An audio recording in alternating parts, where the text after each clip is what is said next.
No, video, meme, M-E-M-E. But you know what? We got to have some fun, folks. We know when we lose. If I lost the election, I'm okay with that. I'm okay with it. Seriously.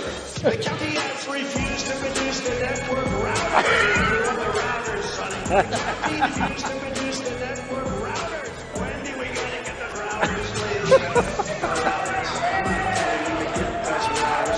Those routers. If you got those routers, what Uncle Joe, and they don't want to give up the routers, they are fighting like hell. Why are these commissioners fighting up the routers? How simple would it be? That will tell the truth. And they don't want to give up the routers. What are they trying to hide? And I say it, and I'll say it, because the easiest way of cheating is to throw them away. That's easier. The county refused to produce the network routers. We want the routers, Sonny. The county refused to produce the network routers. When do we gotta get the routers? It's so unfair. It's so ridiculous. I'll be honest though, look, we all like to win. If I lost this election, I could handle it pretty easily. Running 20 minutes, you never win. And I say, wait a minute, I just won 6 months ago. The big lie, they call it. Those things are unproven. And knowing what happened in the election is a good thing, not a bad thing. It's a good thing, not a bad thing. It's a good thing. The county has refused to produce the network routers. We want the routers, Sonny. The county refused to produce the network routers. When do we gotta get those routers, please? Get up! If you think about cancel, everything about cancel culture, they want cancel culture. But what they don't want to do is anything having to do with the 2020 election. We have no press. I think you get the point.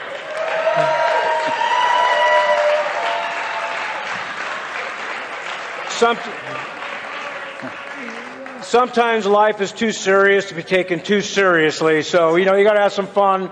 And if you're not laughing, you're not living. And whoever made that was brilliant.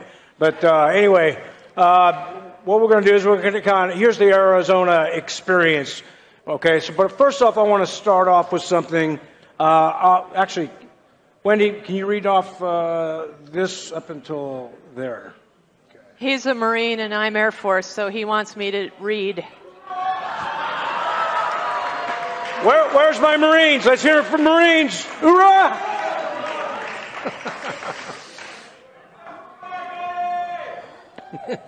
Right. We must give voters the confidence that their ballot was counted as cast by supporting mandatory, statistically meaningful, post-election audits.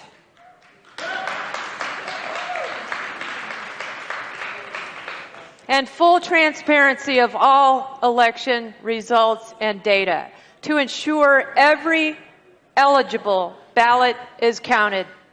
Vote-by-mail voters must be informed of and provided a meaningful opportunity to fix any problem with their ballot. A professional and well-trained election workforce is critical to the administration of elections. We support ongoing federal and state funding for local elections offices. Okay, hindsight being 2020, right? 2020 is a very significant number, but that's on the 2020 Democrat Party platform. Democrat. Amazing. It's on page 56. The hypocrisy of the Democratic Party and the far left is completely off the charts. But anyway, we're going to go from the beginning. How did this all start? So I'm going to pass this off on to Mark Fitcham, who was the lead dog in this sled on November 30th. So Mark, please. Thank you, Senator Borelli. So it's interesting. We look at the 2020 Democrat platform, and election integrity is not a party issue. If we really hold this organization to the words that they put out, their official party platform, they endorse free and fair elections.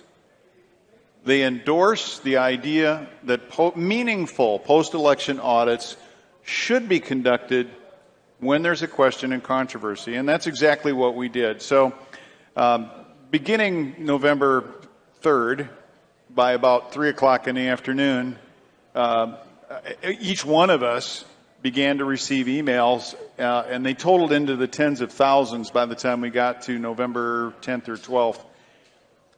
I had asked the leadership in the House of Representatives, at the time I was the chairman of the Federal Relations Committee, to hold a election integrity hearing, public hearing on election integrity. And I got slow-walked, basically blocked from using House resources to hold a public hearing in response to the email requests, in some cases demands, of our constituents. Now, knowing that I'm not elected by leadership, but I'm elected by the constituents, I reached out to Senator Borelli, who is the Senate Majority Whip, and to our colleague Leo Biasucci, who is the House Majority Whip. Leo couldn't be with us because he's got other duties for legislative responsibilities. And I asked them, can we collect up the members who are willing to sit for a public hearing? And out of that, we invited just about everybody in the House, just about everybody in the Senate, and very few people wanted to take a stand. Now, it's amazing what just a small amount of courage does to the polity when you actually sit and listen to them. So on November 30th, we moved our usual public hearing time to the Hyatt Regency downtown Phoenix. Because of COVID restrictions, we weren't able to fill the 800-person ballroom. We could only have 160, and that was with 10 slots for media, 10 slots for a legal team, and 10 slots for the panel. We started at 9 o'clock in the morning, and I think everybody has seen the video. At 10:30, our governor and our fairly corrupt Secretary of State signed off on the certification of our official canvass. That was an hour and a half into the presentation of testimony, and I'd like to bring up the reason that we decided to move forward with a public hearing. You know, we'll hear from the fake media, the fake news, that, oh, well, you know, this evidence that Mr. Giuliani and his team had failed in court. Well, the truth is, it was never decided on merits. It was always decided on competent jurisdiction. And I think, as much as I might be excoriated for this, the courts actually had it right. This is a legislative fight, and you don't want this in the courts. You've seen what the courts will do. So on November 30th, we spent 10 and a half, I would say, grueling hours listening to evidence that was presented by the Giuliani team and giving constituents the opportunity to be heard. That was probably the most important thing that we could do. At 7:30 in the evening, the Hyatt Regency said, we're at the outside of your contract. Would you like to renew for another day? Not at that price tag, thank you very much, because ultimately it ended up costing about $25,000. By the way, that's cost that probably should have been the burden of the House of Representatives. But once again, we see that the people have a vested interest in hearing the truth. So out of generous contributions by a number of people, also people paying their own way, I'd like to go on record right now, since I've been fact-checked on this so many times it's ridiculous. The Trump team paid their own way. Nobody paid for them. I cover the cost until we could actually get all the invoices collected. So I want to be very clear. By the end of the day, we realized we never would have needed subpoenas. We could have gone a whole nother day, maybe a half a day, the following day, with all of the people who were lined up to testify. So to them, if they happen to be watching this, I've said it before, I'll say it again. It was no slight to you. We just ran out of time. Now, what we were able to uncover, some will argue whether or not it was probable cause. Some will call it clear and convincing. I will tell you this, that Senator Eddie Farnsworth, the chairman of the Senate Judiciary Committee, a lawyer, recognized that there was substantial evidence, which is not a legal term of art, but somewhere between probable cause and clear and convincing, that it was time to hold a hearing in the Senate Judiciary Committee, and that was where the subpoenas for the work that's been ongoing out of the Senate, that's where those subpoenas originated from. But I'll close with my comments just very quickly. I flew to Washington, D.C. on January 5th with an evidence book that was about an inch and a half thick to hand deliver to Congressman Paul Gosar so that he was armed with the facts. He was armed with the evidence that we had collected on November 30th to show that there were substantial discrepancies in the Maricopa County election, and that we were asking 21 members of the House and 5 members of the Senate asked for Vice President Pence to hold Arizona's electors pending one of two things. That was either that litigation that was in process be completed or that we complete a forensic audit. We had 14 days to get that done. Now, I'm going to turn it over to Senator Borelli because on December 14th, that's when the real ball started rolling. Senator? Right. President Fan authorized the committee, the Judiciary Committee, to have a hearing and bring in the county supervisors and the elections departments. They had just one county supervisor, their chairman representing the county, Maricopa County, and their election folks. So we have them appear in committee. So Senator Eddie Farnsworth, let me tell you what, he was a great chairman. He was a great legislator. And of course, he chose not to run again. He got tired of the left pounding and falsely, accusing everybody. Anyway, you know how it is. Anyway, we held the hearing. We heard testimony from the county folks, and one of the very things that were very striking that stood out to me was the insistence that this was not, the machines are not hooked to the internet. Right. Okay. So, I'm just a knuckle dragging jarhead with a GED, but I kind of know how to read and figure things out. But when I asked their elections people, there's been allegations that only your vendors were allowed to touch the tabulation machines and no county employees were allowed to touch them. So could you please address that? They said, no, we had full control over everything. I said, so how do we know that? Because it's been alleged that somebody could take one of them thumb drives or whatever, and little whatchamahoosit so they are. They can take it out of the machine and go and plug it into a laptop and change things around, because that's been alleged that things ended up in cyberspace and switched around. No. We had full control, chain of custody. We had, everything was logged. It was cameras on it, 24. You couldn't move without the camera being on. I'm like, okay, good. Well, what about the office space for your vendors, your election equipment vendor, which happens to be Dominion? And they say, well, what do you mean?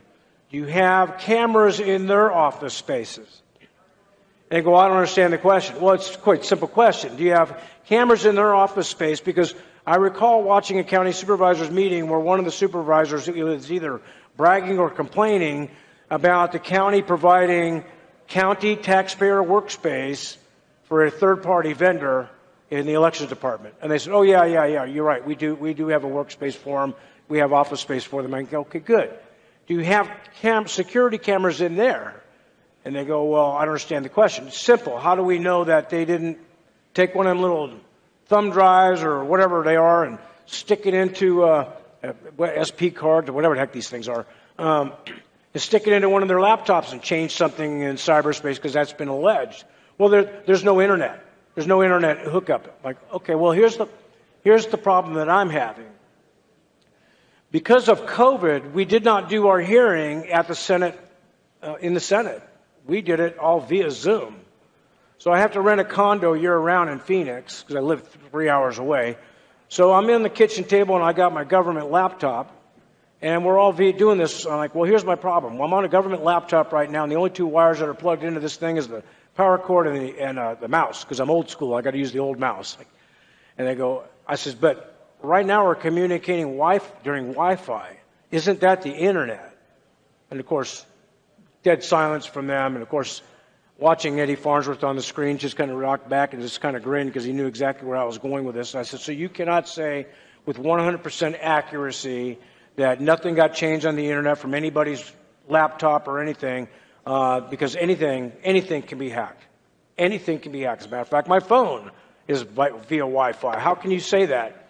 So that's when Eddie Farnsworth heard enough, and that's when he issued the subpoena with the authorization from the President, Karen Fann, President of the Senate, and that's how things got started, and we subpoenaed the county. Now, when those subpoenas went out, then they acted all shocked and hurt because they didn't see it coming. Well, that's a complete lie, because Senator Farnsworth let them know 3 days ahead of the committee that subpoenas were on the table, and most likely subpoenas would be issued. And they knew that. So right off the bat, the spin started. And let me tell you something. Maricopa County's got more spin than a Beatles LP, let me tell you. For your younger folks, that's a record. Never mind. So that's when the spin and the lies started coming out, and the obstructionism. And then they started fighting the subpoenas. They chose to fight us in court. They didn't want to comply. We tried to we tried to pass a resolution to hold them in contempt. Now, Arizona state law says the Senate has to vote on a contempt of the Senate, so that way, then if they don't comply, then the Senate President can sign a warrant to send the sergeant at arms down to take them into custody. Now, they don't go to jail, because Arizona state law doesn't do that. They would just bring them to the state Senate, where they're the guests of the Senate, and down in the basement with our interns, and staff. So we don't throw them in jail. We would have just taken them into custody. But we tried to pass a resolution. Now, the Senate makeup politically is 16 Republicans and 14 Democrats. So we need 16 votes to pass anything. Well, unfortunately, we had one senator who decided to, at the last minute, after he signed on to the resolution at the last minute, not telling anybody what his intentions were, he voted no. He voted with the Democrats to not support the resolution. Now, not only did he undermine the own authority of the state Senate, but he undermined the authority of the direct representation of the people of Arizona. That's right. And that's what people were missing, because we are the direct representatives of the people, and he just undermined everybody that voted in the state of Arizona.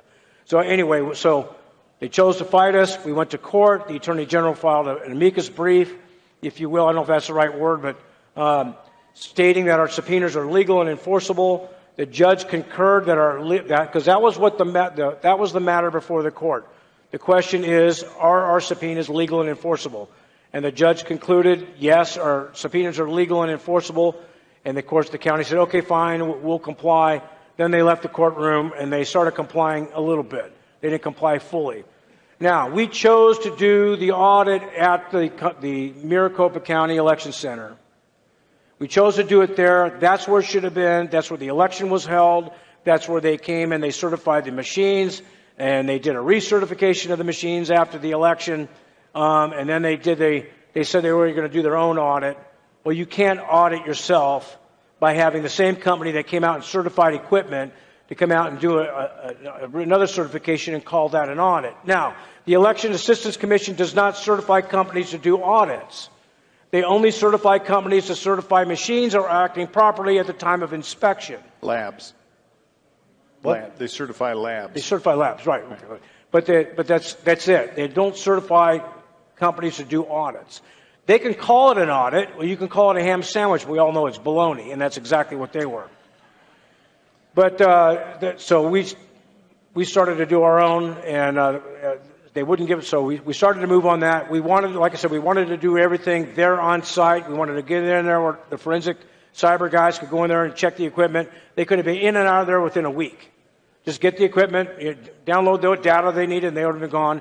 We could have brought out one pallet at a time and counted ballots and scanned them all and done our thing. They chose to push it away from the county tabulation center. They chose to push it where we had to rent the Veterans Coliseum, where the fairgrounds is at. They chose to push that off-site, which cost us more money, more logistics, responsibilities and resources that had to be expended, cost more money, more taxpayer dollars. They chose to do that. And guess who did not lift a finger? Because that jeopardized the chain of custody. The Secretary of State, Katie Hobbs, never lifted a finger to intervene and say, no, stop. We have to make sure the integrity of this equipment is intact. We have to maintain the chain of custody. So did not intervene at all. They encouraged it to be pushed off site. Now, they thought they would get over on us because they thought they were going to attack us on chain of custody. But when they drove up the trucks to drop all the ballots off, we had cameras on them the whole way to a cage where security cameras are on there 24/7. And all the equipment, the election equipment, same thing. So that way the chain of custody was completely tracked and under constant 24-hour surveillance and armed security.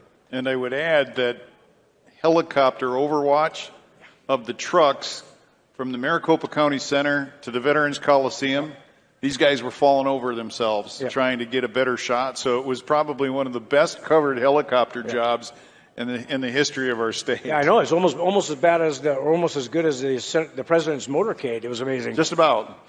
Just about. But anyway, so that's how we still got the audit started. But remember, keep in mind, they chose to push it off-site. So other states, don't allow them to do that. Because what they're trying to do is set you up to fail. So where they can accuse you of breaking the chain of custody and accuse you of something in the future. So now we're into the audit mode. Now I'm going to let, please, Senator Rogers was outstanding and stellar on actually showing a lot of folks that came in to get a tour of the audit and give them the play-by-play. So please, Senator Rogers. Thank you, Sonny and Mark. These are my brothers, really, who keep me in line. I'm a brand new elected official. I represent northern Arizona, where 4 counties comprise my district, and not one of them is Maricopa County. And when you come from a rural part of the state, your constituents really want to know what happened. They feel as though, since they don't live in Phoenix or Tucson, they're sort of out in the hinterland, and so they constantly ask me, Senator, what's going on down there? So here I am, a new vice chair of the Senate Judiciary Committee. I'm in my corner office that Gunny gave me that has no windows. Then Senate President Karen Fann put out a text and said, if you want to go down to the audit, which is only a mile from the Capitol, by the way, you can go. So I was the first one, other than Sonny, to go and have a look. And I went that very day, which was toward the end of May, because I was fascinated. Here we are on the front row of history. And so I made an appointment to sit down with someone who is expert to walk me through it. So I sat down with this guy who was in his 40s, late 30s, who gave me all the detail thus far of where the audit was for about an hour. And then another gentleman took me around on the floor. And what I saw on the floor, and as many of you have seen the photos of, were these colored Lazy Susan-style tables that the votes were counted on. And 3 of the 5 people at each table were Maricopa County voters who voted in the November 2020 election. 2,000 of these kinds of volunteers gave of their time at the audit. So they not only had skin in the game because they had voted in that election, but they were vetted and background checked. And the chain of custody and the accountability of where each ballot went and how it was tabulated was excruciatingly acute and minutely tracked. And so the first time I was walking around and I had a security guy, you might remember him from the cameras, he had a white cowboy hat on, and Cowboy Andy was his nickname. And he took me around and he said, Colonel, I have someone here on the floor I want you to talk to. So he motioned over this gentleman who came to me and said, Wendy, I also served in the Air Force. I was also a pilot like you in the Air Force. I'm a retired general officer. And I said, great to meet you, sir. And he said, I want to tell you, I flew tankers in Strategic Air Command. He said, the chain of custody in this room is tougher and more acute and narrow than even it was in Strategic Air Command. He said, I can't go to the bathroom without signing off these tabulation sheets I'm working on. He said, I've never seen anything like this. And so fast forward, Sonny had me host many of you brave patriots who journeyed to Arizona. Yeah. Hats off to you. And among them was none other than former Governor Eric Greitens of Missouri, Navy SEAL, who had the same observation in terms of accountability and chain of custody of the procedures on that floor, which were bar none better in many cases than the U.S. military. So you had Navy, you had Air Force, all of us seeing the excellence of this. What about the actual forensic look at the ballot itself? 4 different parameters were looked at underneath a microscopic camera. We're talking the yellow dot watermarks in the paper. We're talking how the hash mark lines lined up from the back to the front of the paper. We're talking, and this is what amazed me the most, was whether or not the oval bubble was filled in by a human or not. Because of the 3-dimensional ability for that microscopic camera to look at the paper and whether or not it was cratered. And we could look at the fibers of the paper. The media is beside itself because they won't communicate the truth of the excruciating detail to which this analysis was done of 2.1 million ballots. 2.1 million ballots. This is a packageable effort. This is a transportable, usable again in other states project that you can take. And the two companies are Cyber Ninjas, the overarching application security company, and Cypher, CYFIR, data security company. And so that first day I was there, I went back to my house and I looked up this technician who had spent an hour with me before I walked the floor. It was none other than Doug Logan himself, the CEO of Cyber Ninjas, who had spent an hour with the little grandma from Flagstaff. And these men and women are the best and brightest of our country in terms of cyber security, expertise, and level of access with security clearance. So don't let anyone tell you that this is anything less than the most professional audit imaginable. And as President Karen Fann will tell you, she would tell me, Wendy, there is no yellow pages entry that you can open up and find an audit entity that can audit an election.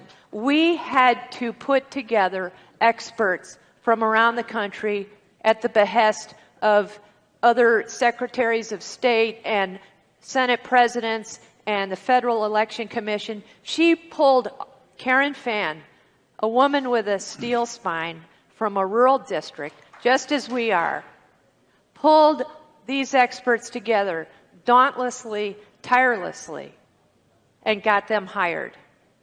And so you can do that also.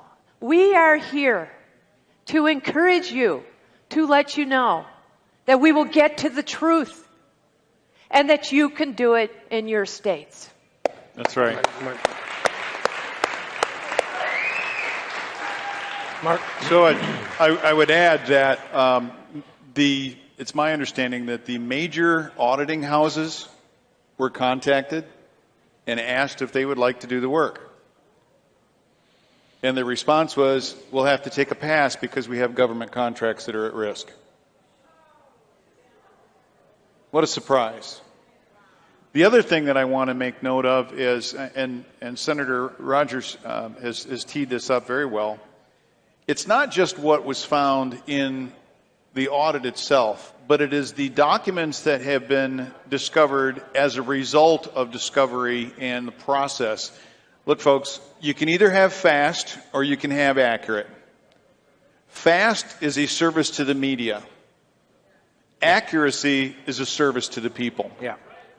That is where we need to have our focus. Right. So now we have letters that have come out. As time goes on, and I've used this metaphor before, the ocean is truth, and a vessel with a crack in it is a lie. Sooner or later, enough water is going to seep in, enough truth is going to seep in that it's going to sink that vessel of lies. So we now have documents that have been uncovered, internal documents that were released publicly by the Maricopa County Board of Supervisors and the, I believe it was the Elections Department. Y'all have heard of Sharpie Gate? Okay. Yeah, remember Sharpie Gate? It was all over the news and Facebook and everything. Yeah, so conspiracy the theory. media mocked the conspiracy theory of Sharpie Gate. Well, here's a little bit of fact that folks can check. People were instructed to use ballpoint pens up to, and this is a quote, up to the day of the election, but on the day of the election, instruct voters to use Sharpies. Interestingly enough, one of the things that was disclosed in the most recent hearing is that there was ink bleed through because of Sharpies. Imagine that. Which caused ballots to do what? Go to adjudication. And that, ladies and gentlemen, is where one of the major areas of potential fraud exists. Because if it bleeds through, if the ink bleeds through the paper, it confuses the automated machine, which, by the way, I'm not a fan of automated machines. I'm a big fan of hand counting. It confuses the machine and forces electronic adjudication. That's where somebody decides who you voted for. Not where you voted for, who they think you voted for. There's a couple of great pieces on that we can get you that show the analysis that Cyber Ninjas did, which quite frankly is fascinating to see just how off some of these dots were. But the important thing that I want you to, the big takeaway is that there are so many different ways to defeat a legitimate ballot. It takes just a little bit of courage. And I guarantee you, your constituents will reward you for standing up for their right to vote, for a fraud-free election, for a transparent system, and the protection of the right to scrutinize an election. Now, I also needed to make note, I mean, Senator Rogers brought it out, there was a retired two-star Air Force general there. We also had retired FBI, retired other law enforcement, retired IRS agents that know how to do these numbers things. And, of course, it's amazing how the media, the lamestream media, throws out all kinds of misinformation, disinformation, flat-out lies to discredit the audit. And they're saying they're not qualified to do it. How much qualification do you need to have to go? 1 piece of paper, 2 pieces of paper, 3 pieces of paper. They literally insulting the intelligence and the integrity of folks that volunteered. Like I said, by the way, the volunteers were regardless of party preference. Right. Republicans, Democrats, Independents, Green Party, you name it. Everybody was there, all walks of life. Moms, dads, retired grandpas, grandmas. And we purposely did not ask what their party was. Didn't know, didn't want to know. Didn't care. We just want people that that had skin in the game, Maricopa County residents that wanted to ensure that they were there, because after all, it's your ballot. It's your vote. So this where we are right now is we got some preliminary results in. The left, and by the way, fellow legislators out there, you know what I'm talking about on this. We're constantly getting a barrage of FOIA requests coming from the hard left, correct? Right? Well, they hit us with a FOIA request. They wanted to have all correspondence between Cyber Ninjas, which is basically the quarterback of the audit, and the Senate. We took it to court, and because this is legislative privilege, our investigation is still ongoing. We're not doing a recount. We're doing an audit. That's a government function. It's an audit. So they try to disrupt, and they have the Department of Justice get involved and everything else. And Department of Justice try to intimidate us. And, well, you know, it's Arizona, okay? And what do we have in Arizona? We have a lot of sand, right? So Department of Justice came in. They wanted to try to intimidate us. Well, and of course, Senator Rogers told them to do what? Go pound sand. So that's, you know, right?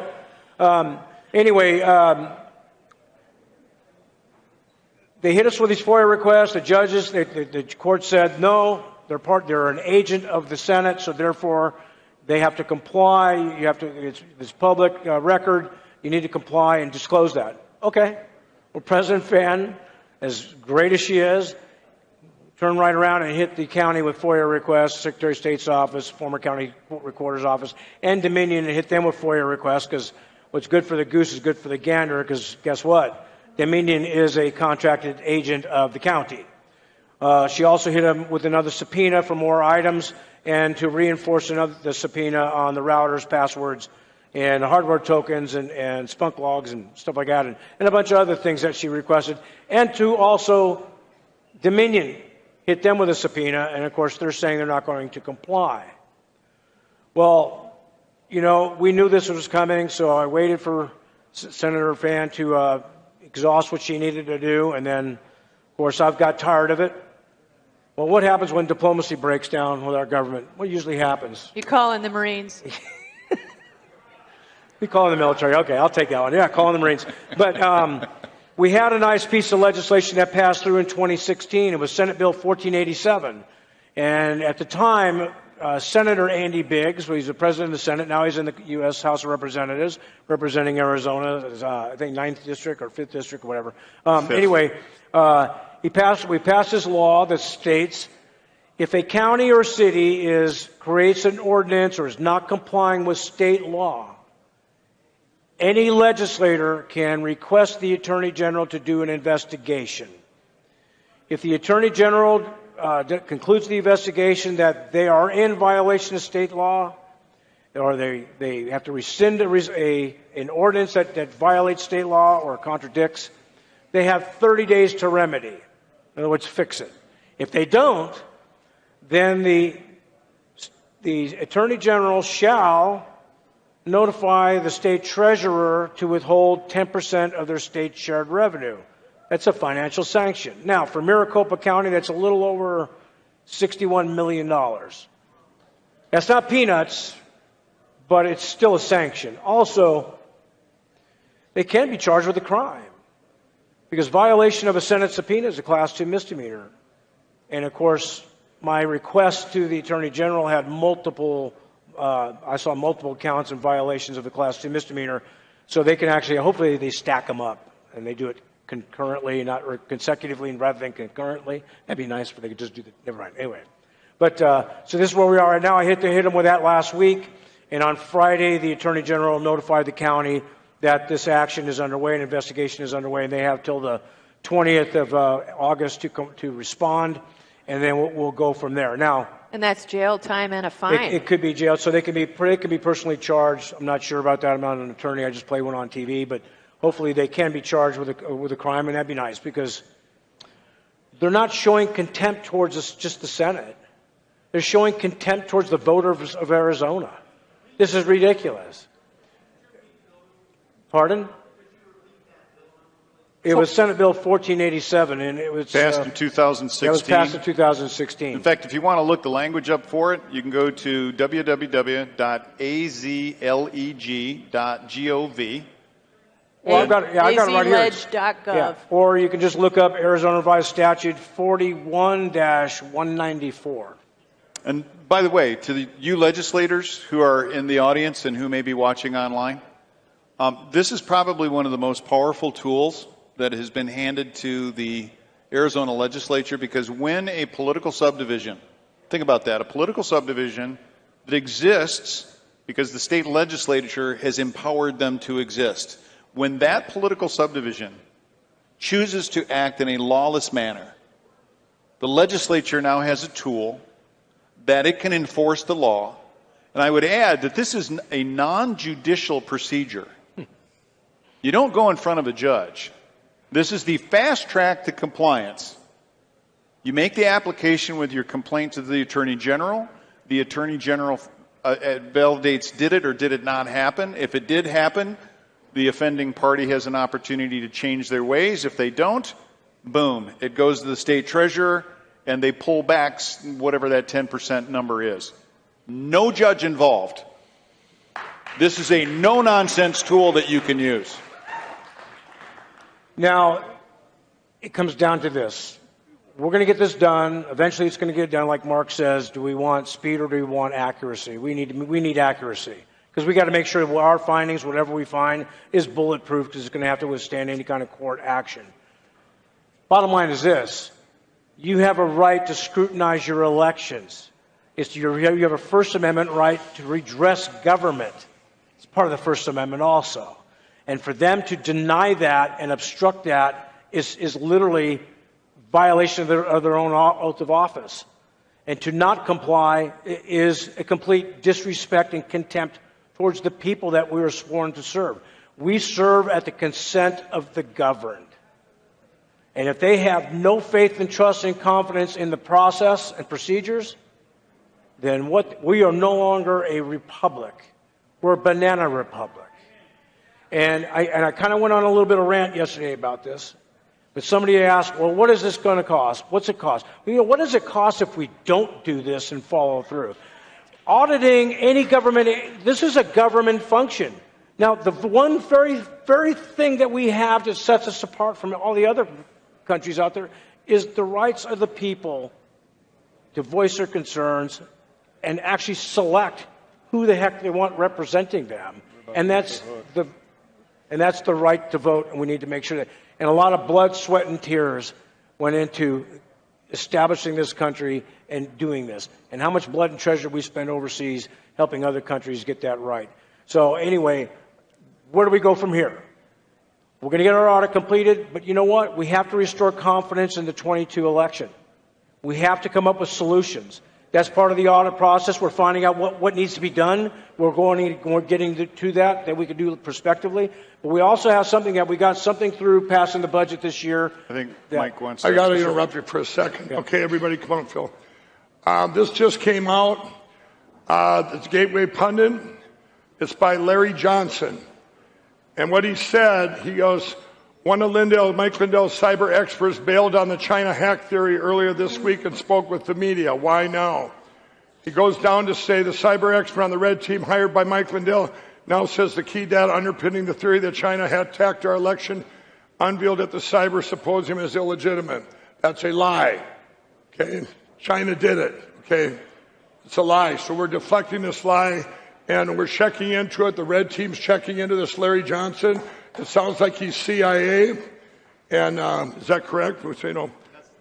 Right, that's the word we're getting. So we're going to check out this Larry Johnson, and I just want to interrupt you because that's what they're out there. They're trying everything they can right now to destroy the message coming out of this summit or this summit. Thank you, Mike. Want me to tee it up? So where do we go from here? We already passed something in our legislative session that we come up with something nice and neat. We also backed it up with money in the state budget. This is what we're pushing for this next 22 election because we have to go forward and give confidence back to the people that their vote will count. So this is something that Representative Mark Fitcham came up with. And if you could cue that tape, this really explains it a lot better. Mark, go ahead. Yeah, get them to go ahead and key that up. Ladies and gentlemen, this is branded for Arizona, but it can be branded for your individual state. I'm happy to supply you with whatever. In fact, if you want to be part of the process mapping group, I'd like to talk to you after we're off stage. But there's an opportunity here for you to seize control of your ballots and make sure that you don't have counterfeits in the system. So, if you would, please roll the tape. Arizona Representative Mark Fincham, candidate for Secretary of State. I'd like to talk to you for a moment about a project we've been working on at the Capitol called the Arizona Ballot Integrity Project. It's a full-spectrum transparency project to give Arizona voters confidence in their election. Ballot integrity is part of the election process. Ballot integrity relies on fraud countermeasures. That's to keep the fakes out of the system. Election integrity relies on full-spectrum transparency. Putting sunshine on something is a great disinfectant. We can have full spectrum transparency by making every ballot image a public record, available to everyone all the time. There's no reason not to do this. The U.S. Treasury relies on currency-grade fraud countermeasures, meaning they have UV light reactive bills. From the dollar bill to the 5 to the 10, even to the 100. You'll notice stripes, fluorescence, all manner of countermeasures. And after all, aren't our ballots just as valuable as our money? This is an Arizona ballot replica, but there's been a change, and you'll notice that this is the future state of our ballots. A watermark that is also UV light reactive, but there's more. A QR code in the upper left-hand corner will give every ballot a unique voter number. Only the voter will know that number. You can track your ballot through the entire system to ensure that your ballot is counted and that it was counted the way you cast it. At the same time, you'll be able to look at your ballot in future days online after it's been tabulated and stored on the system. Now let's talk about the microprint. You notice waves on the watermark. You notice the valid word. But what you might not have seen is the 500 micron printing that says Arizona State. We're not endorsing ASU. It's simply the state of Arizona. You'll also notice a ballot hologram.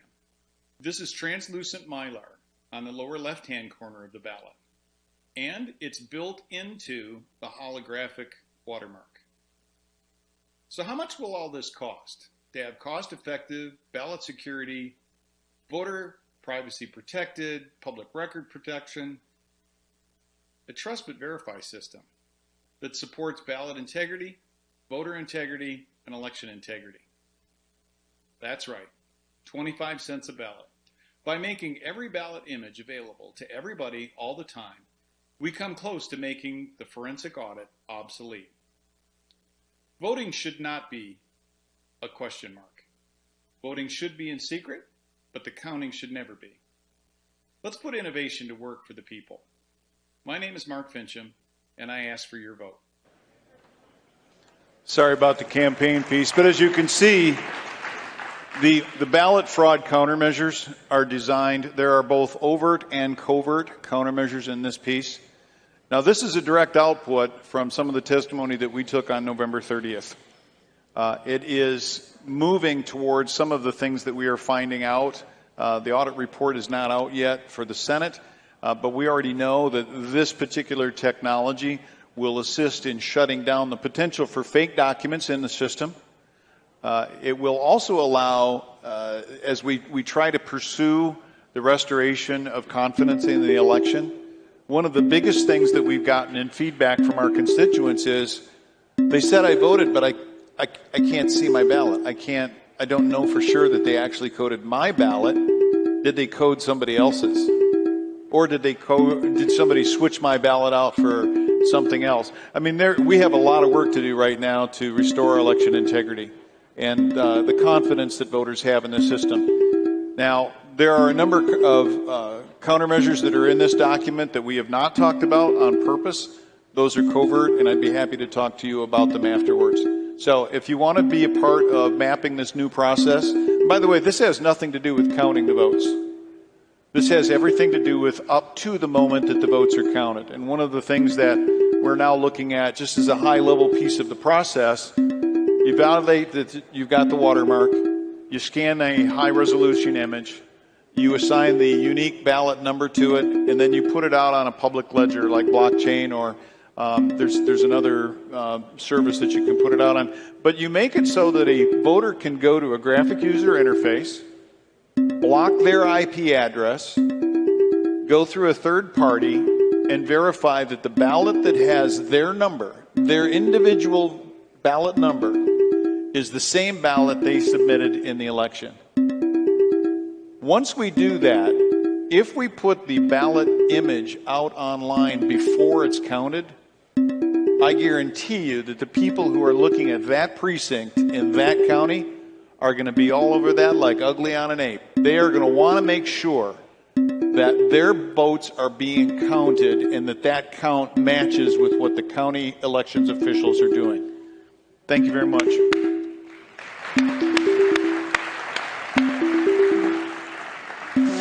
You know, the scrutiny from the far left, the Democrats, I mean, the Department of Justice, they threaten to shut everything down, don't go out and canvass, which is really crazy because they said canvassing voters is somehow voter, Suppression, intimidation, which is... How do you intimidate a dead guy? Well, yeah, I know that, but voter intimidation is prior to an election, not after election. Look, we want to know if the 25 people that are registered to vote at the corner of Walk and Don't Walk actually exist, and it's a vacant lot, there's no mailbox. How do you send ballots to that? How is it that 25 people are registered to vote at a Kentucky Fried Chicken? I mean, these are the kinds of things that need to be going on. So they try to threaten us with that and intimidate. Well, you know, that would mean that poll questions prior to an election would actually be voter intimidation. Either way, bottom line is don't let them intimidate you. Don't let them try to beat you up and beat you down. They're criticizing all of our people. They're literally criticizing and disrespecting the very people that actually did this work, which is really amazingly off the charts. And the fake news is they know what they're doing. Don't be intimidated. We had a saying in the Marine Corps, it's all about staying power. Okay? Stay strong, stay focused, stay motivated, stay vigilant. We are Americans. That's right. Surrender is not in our creed. That's right. Say it again. Surrender is not in our creed. And we don't back down. We double down. And the far left, the fake news, and the Department of Justice can do what? Go pound sand. Thank you very much.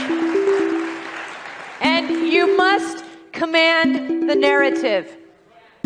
I wish I had a nickel for every time I heard voter suppression or voter intimidation. You rephrase it to say it is restoration of voter integrity. Say it again after me. Restoration of voter integrity.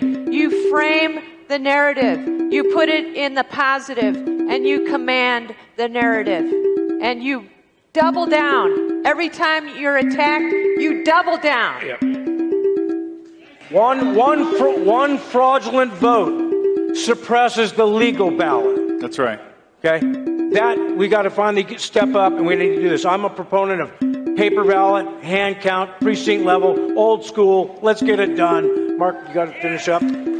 I'll finish up with one thing. All of this discussion has been primarily about Maricopa County. And I'm glad that Senator Rogers brought up the notion of nullification. Y'all know what nullification is? Okay. Decertification. In Pima County, one of the documents that we received was from a burner email. A gentleman, perhaps a gentleman, I guess the burner email could have been to throw off the message. Brian Watson, 0002007@gmail.com. Wherever Brian Watson is at, Brian tells us that he sat in a meeting with the Pima County Democrat Committee, and they openly bragged about how they had inserted 35,000 fictitious votes into the system and would ensure that Donald Trump would not win Pima County. Now, I don't know about you, but if there are 35,000 fictitious votes installed into a system, the only reason that would happen is to nullify legitimate votes. So whoever that individual is, we don't know who it is for sure. We've tried to locate him. Thank you for having a moral compass to at least say something. My appeal to Americans that are watching this, no matter what your party affiliation is, if they're willing to do it to one party, one day they will do it to you. Yeah. If they want to tell people to sit down and shut up, one day they're going to tell you to sit down and shut up. That's what this is all about, ladies and gentlemen. You giving your consent to be governed. Under the U.S. Supreme Court doctrine of one person, one vote, things like fractional voting, legitimate ballot nullification, electronic adjudication, all of that has to come to an end. And I believe the only way we can do that is paper ballots and hand tabulation. Amen. Thank you very much. You know, we venture down this road, and when everybody's going to sun you, you're going to lose a lot of friends. And we're all going to lose a lot of friends that are going to be against this. But were they your friends? They were really your friends, but just think, all the new friends and family members you just gained, because there are millions of us. Roger that. Right. All right. Thank you, ladies and gentlemen.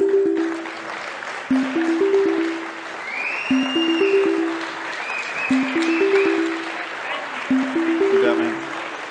And what are we going to say to the far left? Go!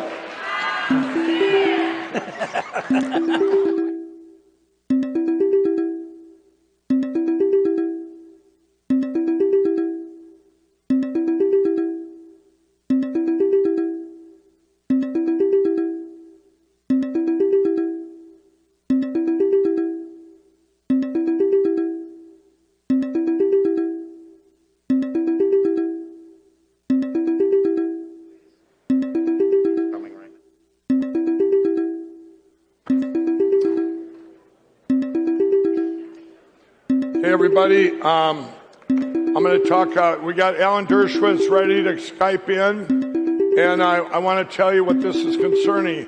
Remember, yesterday, the cases against Dominion has sued over 200 people and threatened them with threatening letters. And we kind of see what happened here, and these people from Colorado are going to be coming on today. I believe, what are they, deleting files from around the country? But Alan's coming on. When our case went to before a judge in Washington, D.C., it's been there now for about a month, I think, maybe over a month. And that judge waited until yesterday to say you can move the case forward. Now, what this does to our free speech, I want Alan to talk to you about it. He had told me when I first got him on board, he said, Mike, this is the most important case in history to our First Amendment right to free speech. Alan, are you there? I am there. Happy to speak to the issue of the First Amendment. Can you welcome me, please? Can you hear me? Yeah, we can hear you. You can go back a little bit from the screen. There you go. There you go. Hey, Alan. Okay. So I am a liberal Democrat who cares more about the First Amendment than I do about partisan politics. We will have elections that will come and go. Sometimes Republicans will win, sometimes Democrats will win. But the First Amendment is supposed to endure. The First Amendment is for opinions you don't agree with. You don't need a First Amendment for opinions you do agree with. We can't have free speech for me, but not for thee. And the opinion yesterday, I believe, does considerable damage to freedom of speech. If you can't express opinions about a presidential election where tens of millions of people disagree with the outcome, I'm not among those people, but there are many who do. And as an advocate of the First Amendment, I strongly support the right to disagree with the government, the right to disagree with politicians. One of the things that the judge said yesterday in the opinion is that the case can go forward against Mike and my pillow because there were people in Congress and the Attorney General and others who disagreed with him. And if they disagree with him, he should know he was wrong and they're right. That's not the way the First Amendment operates. Today, the First Amendment is being used as a sword, not a shield, against Mike Lindell and my pillow. Tomorrow, it could be used against you and me. I grew up during McCarthyism, when the First Amendment didn't protect people who were on the left. I was a student in college, and I saw professors fired and other professors terrified to make statements that disagreed with the politically correct views of the day. Today, McCarthyism has become a tactic of the extreme left, a tactic that's used to prevent people from expressing views different from those expressed by the government. So the case against Mike and MyPillow will go forward, but it can only go forward if Dominion is now willing to show the world the mechanisms that it used, because the claim is that Mike Lindell and MyPillow made statements false. The only way to prove that is to look at the way Dominion operated its voting. Maybe they didn't, but we now have the right to look at that.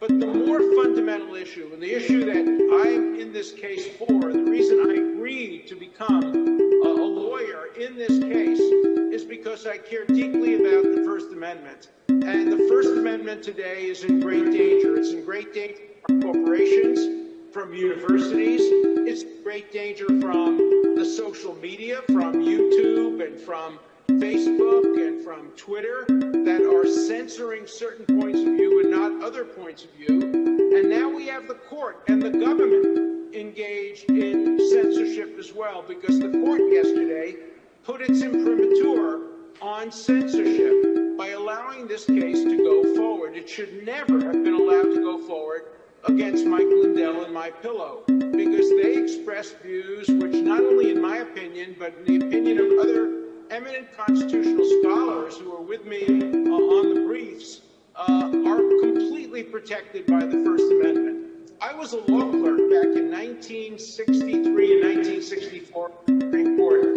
When the case of New York Times versus Sullivan was decided, I helped draft one of the concurring opinions in New York Times versus Sullivan. And I firmly believe that what Mike Lindell said, what was quoted in the opinion yesterday, was fully protected by the First Amendment. If you disagree with it, write it in an article, a speech, condemn him, attack him, do all of those things.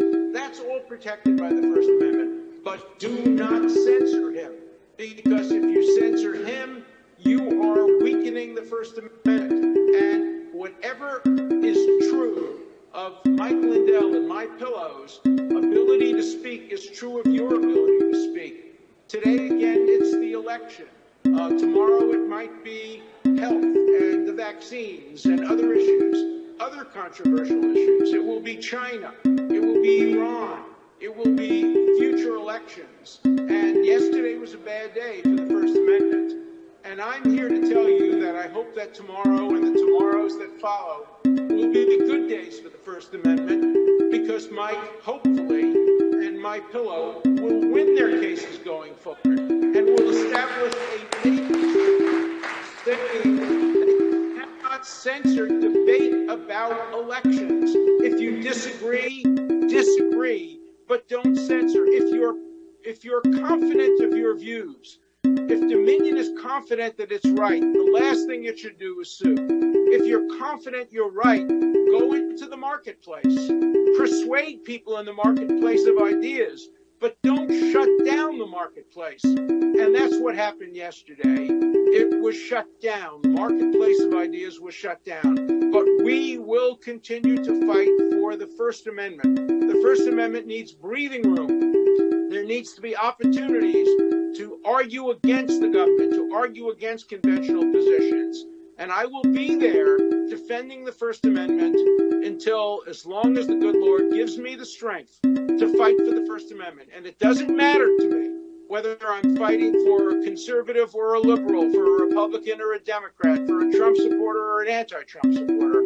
I fight for the First Amendment for all. And when you take away the First Amendment from Mike Lindell, you're taking it away from every American. So I urge you to fight back and to fight in defense of the First Amendment, freedom of speech, and our constitutional rights. Thank you. This is not over.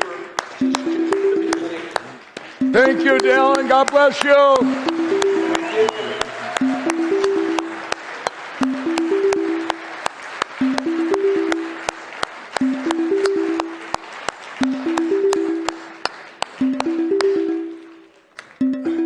Thanks a lot. I'll tell you, You talk about it. Let's start with Fox. Shame on Fox. They're the best example we have this week. Last week when they wouldn't even put up the ad for this event. Only one in the country turned it down. You know, and that's all your bad media, left wing, ABC, CBS, and shut it down. That's part of it. First Amendment rights for free speech. And that's why we have frankspeech.com. You know, they're still attacking out there. I get this thing from the Facebook fact checkers asking about the data. Apparently he didn't watch the beginning of the show today. You know, Martin, if you're out there watching, and Alan Duke, hey, you should have watched the whole thing to get all the facts before you're starting to attack again. And instead of everybody, like Alan just said, instead of attack, talk about it. Dominion. And I said it before. All your states, all 50 states that are represented here need to go back to your states. And at least you paid for these. We paid for these machines in our country. And it's all machines, not just Dominion. Go back there and demand that your state look at the machines. It's that simple. Go back and say, well, open up your machines. What are they going to do? Are they going to sue every man, woman, and child in this country? Are we going to let them do that? It's crazy what they're doing. You just told, Ellen said they hadn't done it. He told me when he first came on, they hadn't done it since 1798. But that's what they do. You take away that First Amendment right of free speech and you have nothing. We don't have a voice. And the media's done it to me every way. Attack, and you heard him up there. You heard, what did he say? He said, at least you want to talk to Mike, attack your Mike, whatever you want to do, but do something. Let him talk. That's where I say all the bad media, at least they attack me and I get to talk. Right? I get to say, they'll put little snippets in there. I got a kind of a deal with them all. You quote me on this, and you can attack me all the way around it. Now, today it's different. They're not even calling me before they're attacking. You know, they're not even calling to say, hey, Mike, did you, ask me questions. No, they're just digging in because they want something covered up. They want something covered up. They're not all my left-wing media, call it left-wing media, they're not calling. The one that just called, though, that reached out was the Facebook fact checkers that do more damage than anyone in our country. They cover up an opinion on Facebook and Twitter. We all learned yesterday from Dr. Shiva. What was right at the bottom of that? Twitter, right? And this is what they're doing. It's all, you ask yourself, once again, I'm going to appeal to the journalists out there. You're attacking our First Amendment right of free speech. Fox, where are you? Where are you, Fox? They got a voice around the world. You know what? If they're not going to let us talk, why should we watch them? I'm serious. Why should we watch them? Why should we watch them? Watch OAN, watch Newsmax. Watch what you can get the truth. You can hear the truth. At least you can, whether it's the truth or the not truth, at least you can hear people. You can hear us. I appeal right now. Don't anybody watch Fox. Go to OAN and Newsmax. We got to start doing it that way. Play their game. All the box stores that came after My Pillow, from Costco to Bed Bath & Beyond to Kohl's, all these stores out there, shame on you. You were part of this, part of suppressing it, the cancel culture.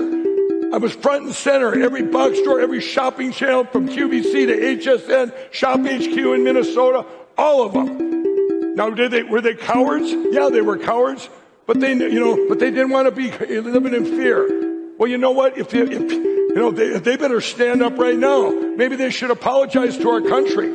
All of them. I'll put a list up. I get done with here. Now that I'll Frank speech for the voice, I'm going to list off every box store. Costco tried to slide under the radar. When they did it, I had people that worked, families that worked at Costco stores for like 11-day road shows. That's all they had. They went show to show for years for Costco. And they said they didn't cancel right away. They said, we're going to honor our contract. As soon as it was kind of quiet on the box stores canceling, Costco comes out and cancels us. All them people lost their jobs immediately. Now, we had to look for other jobs for them. I had to come up with stuff they could do and pay them because I didn't want to lose their livelihood, their jobs, because of Costco, the cancel culture. This is what we're up. It's across the thing, and it's fear. They came in and put fear into our country. You cancel your First Amendment, And you have nothing. You have people living in fear. They're not going to stand up, or guess what? They're going to get attacked and canceled. That's what this whole election was about. All the way to January 6th or January 6th. Now, anyone that wanted to say anything about the election, you better shut up or you're going to be brought away because you were part of something on January 6th. And the media just did it, put into it. There's still people in jail for that, in prison, I guess. I don't know for the fact, but I believe there is. You don't hear about it. You don't hear about, anything about that. I think it's strange you don't hear about that, other than they're building up to see. What are they building up? They're going to come and get us all? People that weren't even there. I wasn't there. They keep, that's what a blessing, because they would have said, you were near there, you were near there, we're hauling you in. I'd have been the first one. I'd still be in jail with them. If it happened to them, these people, it could happen to you. Nobody knows what happened there. Really knows, because they don't show us. Just think of that suppression. They don't show us anything. You seen all that stuff that day? It's bizarre. But you know what? They can feed us anything they want if they cancel our voice. What Alan just said there, if you're only hearing one side, here's a liberal Democrat. That's why he told me, Mike, this is it. He said that case, it's not because win or lose the case. That judge let it go forward. He let it go forward. That's just, by doing that, now you can sue for anything. They're going to sue. You said something wrong. I don't like what you said. I'm going to sue you. That's where we're at. That has to be righted. That will be the most important case. But that case, that's a Dominion delay. They're going to try and delay this and delay and delay. That's their game of lawfare. Delay it for a year, 2 years. Our country's gone by then. All they got to do is get past 2022. Then you won't have any. It's boom, there. That's why I say, the one thing, if you get out of here, all 50 states are here. You need to go back, and if you push one thing, tell the machines, open up those machines and let's see what's inside them. Open up those routers. Open up. We demand it as a people. If you have nothing to hide, then open it up. And that's what we got to do. And we have to do that. And we're going to have the rest of a lot of our program now. We're going to dive into Dominion, the stuff they're hiding. You're going to see those people this afternoon. Last night at 10 o'clock, that guy, he didn't do anything in Colorado. His house got raided at 10:30 by the government. Came in his house and took everything in front of his 4 kids while he was here. They're attacking Tina Peters as we speak too. This is all the stuff that happened with here. Everybody you see, they sued Dominion and Newsmax. Then they do this. I'm attacked, physically attacked last night. Why? Because I'm up here saying, hey, we got a problem.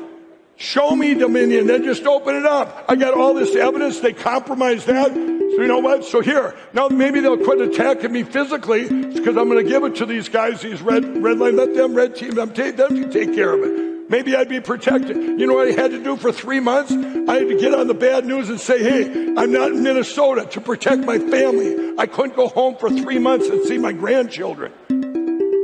I had to buy a house that was in a protected gated community when I had other houses where nobody knew what I would be. That took about a week, and people see me, and then the report goes out. These guys, it's very evil, everybody. But I'll tell you what. We cannot live in fear. We've all got to get engaged. What we talked yesterday, the ground up, we got to do it. Ready? Who's up? Who's up? Are you up? Morning. Are you guys up? Okay, you guys, I'm going to see you in a while. I got to take care of another attack that we're having right now as we speak. And you're going to see today, they're going to have them out from Colorado, the attacks they're under right now. For the stuff that Dominion's out there doing, just covering up and trying the absolute cover up. It's like a race we're in here. They're out there just, you talk about a race against time. That's what we're in. But anyway, come on up. Okay. Thanks, man. The next Mesa update is after us. The Mesa update is after us. Okay. But yeah, everybody, I guess the Mesa update is right after this. So if you're out there watching, everybody, tell everybody, friends, family, everybody here, text, get on the thing and say, get to frankspeech.com now. And you got to get there and watch for the Mesa update that's coming up with those people that were attacked. So thanks, guys. Thank you, sir. Sure. Cool. I guess we should start. Introductions. Hi, I'm Draza Smith.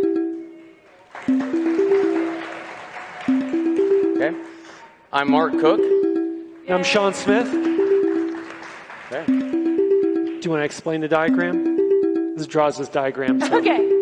So what we did is we were asked to put together a mock election system, and Sean was kind enough to procure the actual model of scanner that's used in his home state for elections, and then a Dell all-in-one system that is the exact same scanner tabulator that is used in his home state.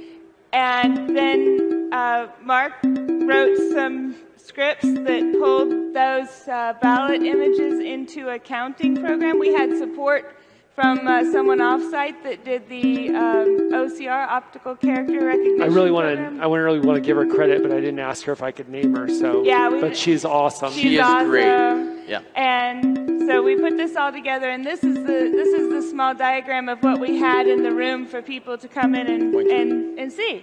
So we had the voters fill out ballots, and then the ballots went through the ballot scanner. Everything was connected to a central switch because all of our computers were networked together. They were not connected to the internet, but they were networked together. And then, excuse me, the switch sent the information to the tabulation server where all of our voters were allowed to see their votes come in and confirm that it matched what we had hand counted prior to the scan. And then we said, well, that would be where your vote would end normally unless we had a vicious hacker on the system that was able to send a change.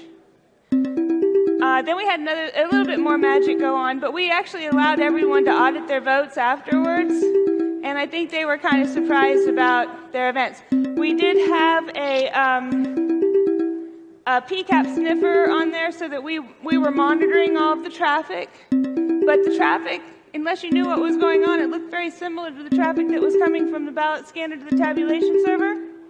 And we did have a wireless router because we were going to have the hacker on the wireless router to make it look more realistic.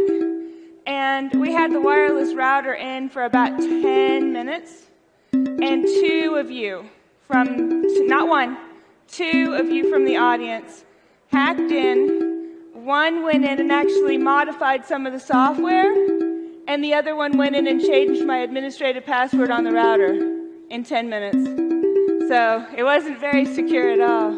But I'll let everybody else talk now. Let me just say, to be clear, so the tabulation server and the EMS server that was connected to it, the election management system, neither one was connected to the internet. None of them were connected to the internet. They had open ports, and that wireless router, and it could have been one of the landline routers, but that wireless router was a vulnerability. And somebody with no prior knowledge found it with a scan and penetrated all the way through and modified system settings on multiple components on our little network. So we had to shut down the wireless router because otherwise we couldn't run the demo. So there's one difference between us and a regular election system back in your home state is they just keep running it. We actually detected the intrusion and did something about it. And we're monitoring it the entire time. And we were able to look in our logs and actually see when the intrusion happened and where it came from. And we found the individuals responsible for it because we were actively monitoring our election system during the election by another means. Yeah, after the system was up for like 10 minutes and we did see the two intrusions, our excellent IT security staff was able to identify the make and model of the phone that was used to hack the system within like 2 minutes after that, which everyone with a quality security staff should be able to do. And that's actually really important because it's critical to know that it was a cell phone that was used to hack our election. That's all it took. 2 cell phones. Not an expensive mainframe, not an expensive server, not a whole bunch of hackers. It was just a couple people with a couple cell phones sitting over here when our stuff was over there. That's all it takes. And that wireless access point that we had could easily have been other devices. It could have been a copier because copiers are actually computers now, and those are easily hackable. And in fact, if you research copier hacks, you'll see there's all kinds of hacks for your copiers. There are light switches now that are internet enabled that could easily be hacked and have been. Your washing machine, your refrigerator, surveillance cameras, anything that connects to a network can be hacked. It doesn't necessarily need to even connect to the internet.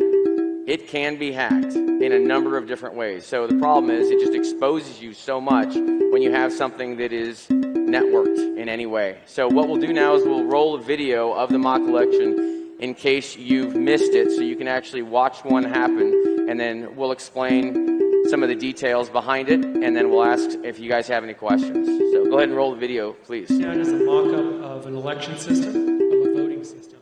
So what you have is the scanner tabulator, the computer that it's connected to that receives the scanned image and tabulates it, an election management server that is receiving what's transferred from the scanner tabulator and storing it in a SQL database. And when the information is transferred, you'll be able to look overhead and see the information transferring between the two systems in the packet capture right there. So you can see that because it's being captured en route by this PCAP sniffer, so packet capture sniffer, and it's displaying what it's seeing. So let's show you that first. Let's start with voting. You come into a voting center, you show your ID, or you don't, depending on the state. You follow the instructions and fill in one and only one bubble completely. And then you drop your ballot into the ballot box, face down, your privacy is maintained, and now it's dissociated from you. We don't know who voted. It's not like a credit card. You use a credit card, they know who did it, they can call you and ask you if it was your charge. Once you voted and walked away, nobody knows whose ballot this is. That becomes important later. So now the county staff, probably an election judge, maybe with observers, takes that ballot, they stick it into a scanning system just like this. And this is the exact same scanner being used by a lot of voting system companies in the United States. For example, in my home county, in El Paso County, Colorado, they're using this exact scanner. Not this one, this one's mine, but the same model. And then they scan it into the system. Scanner comes on, they'll probably do a batch of 100 at a time. In a moment, you'll see the image pop up.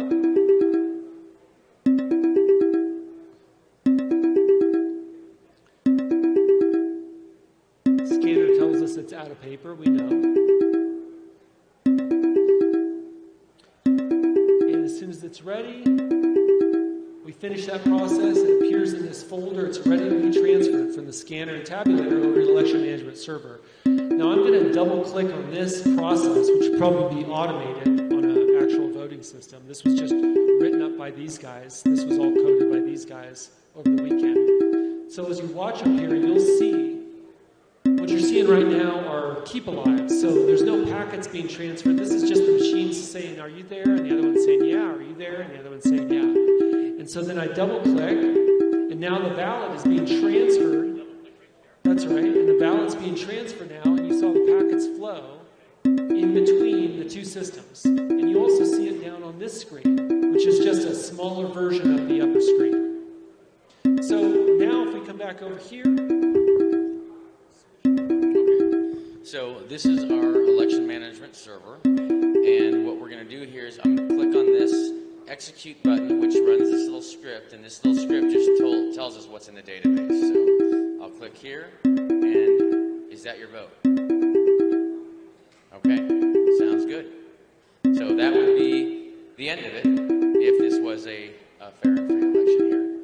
But what happens between the time that is cast and the time the vote's been certified, the hacker shows up here, and this could be a system that's connected wirelessly. It could be connected by Ethernet cable over the internet in any fashion.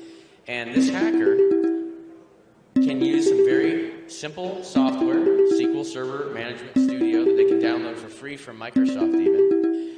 And they can write a little script here. And so I've written a little script, and this is connected in, actually, through to this database server over here. And when I execute this script, I'm going to inject votes into the database. This is how easy it is. So what I'm doing is I'm injecting 4 CNN votes. Well,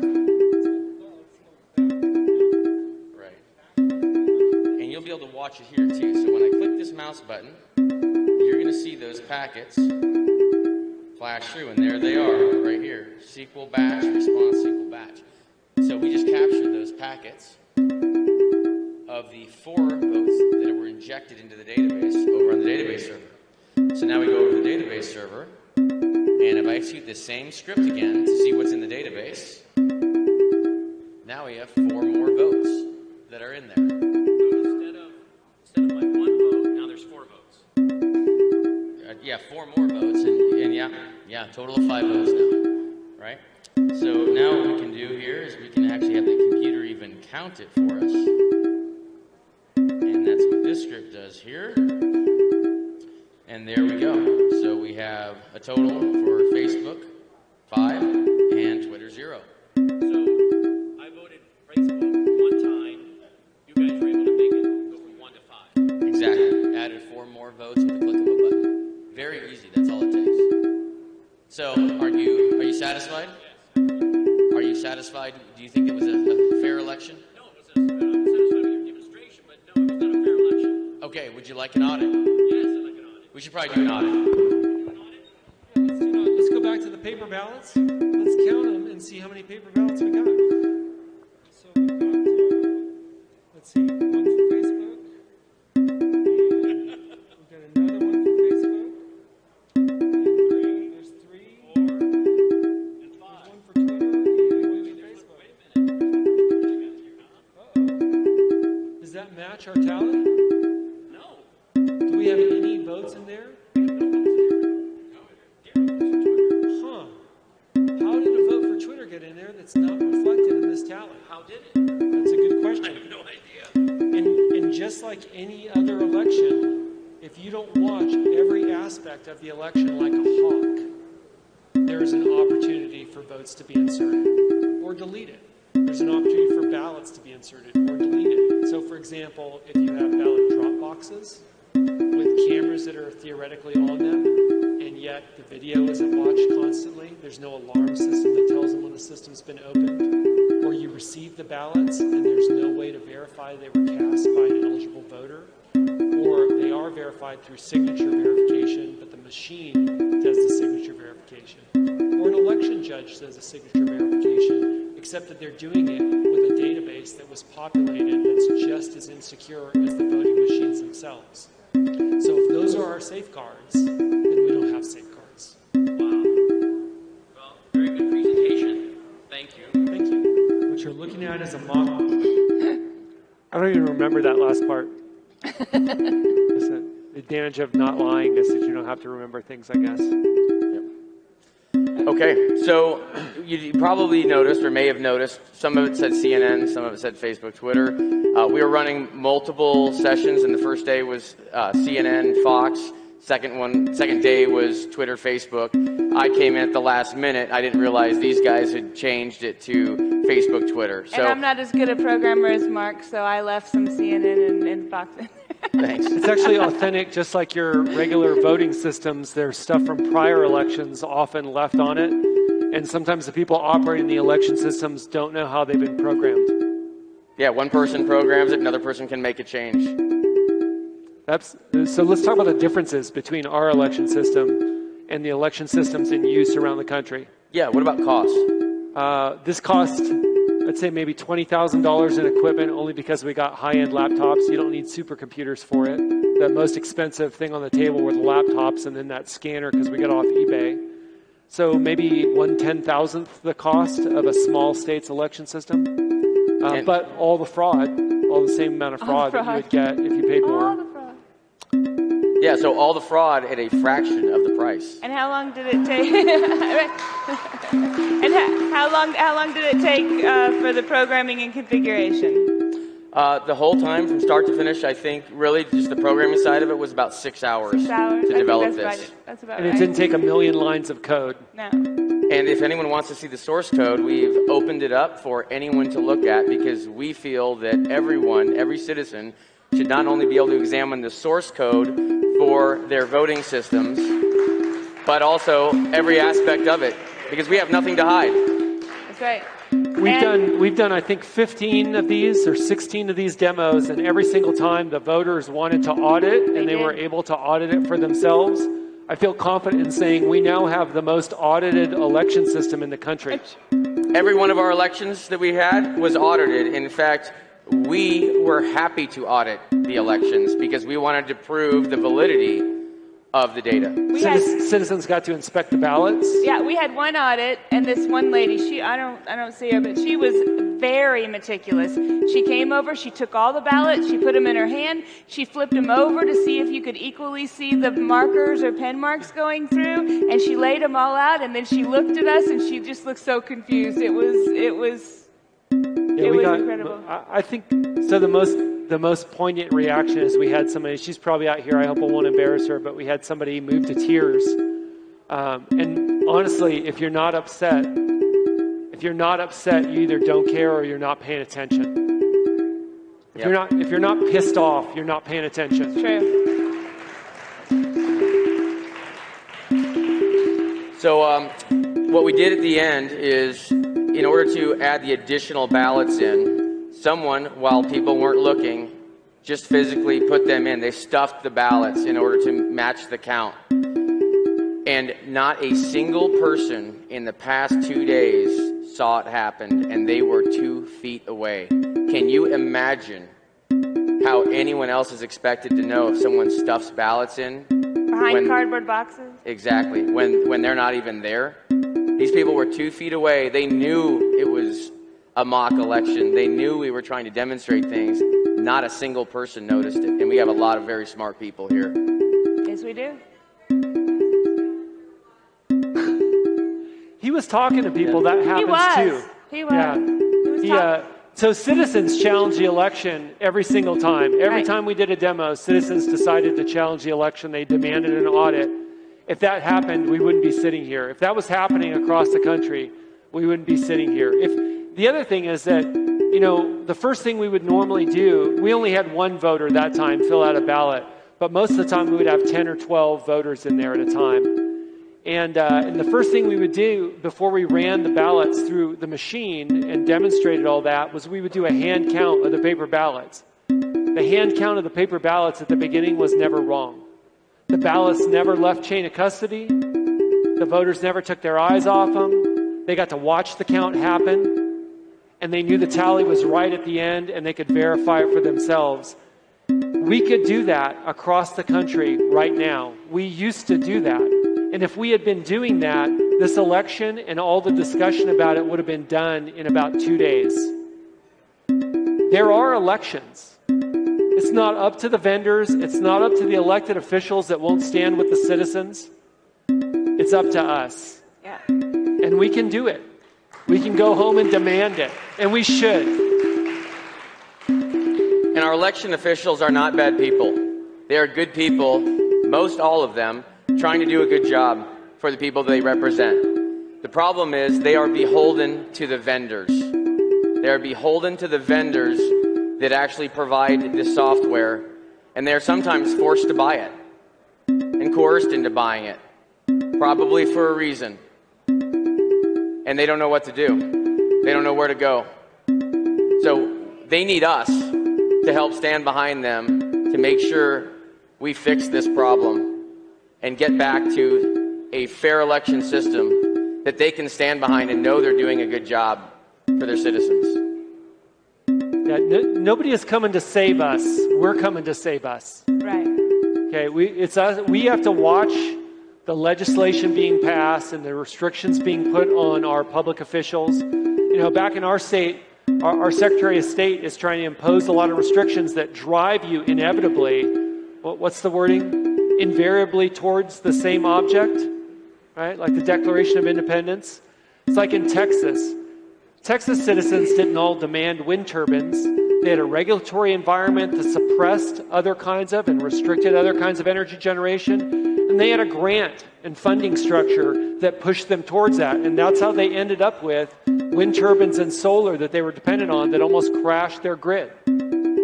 All our elected officials didn't just wake up and decide they wanted electronic voting systems and mail-in voting. For sure, there were some who did.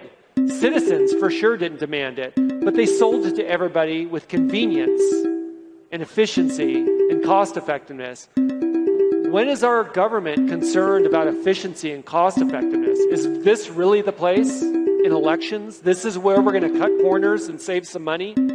How about we just do it right? How about 100% integrity, and then we'll take care of any efficiency that we can afford after that?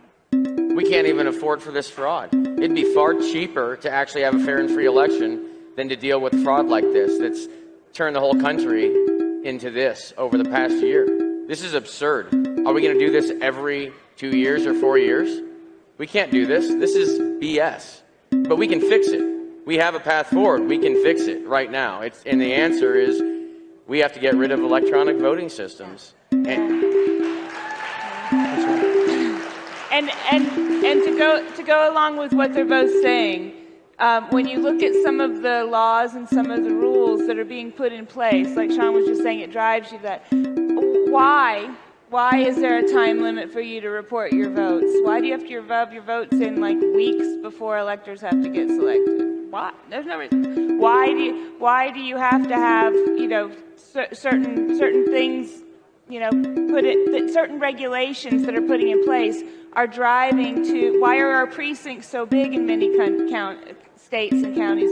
If you make them super small and just the neighbors taking care of the neighbors, why would you need a machine? So there's a lot of things in place that are making it appear that you need the machines. When you take a step back, you realize we don't really need them. That's right. Yeah, we got a question. Do we have a mic? Talk loud, I'll repeat you. You just yell. It's John.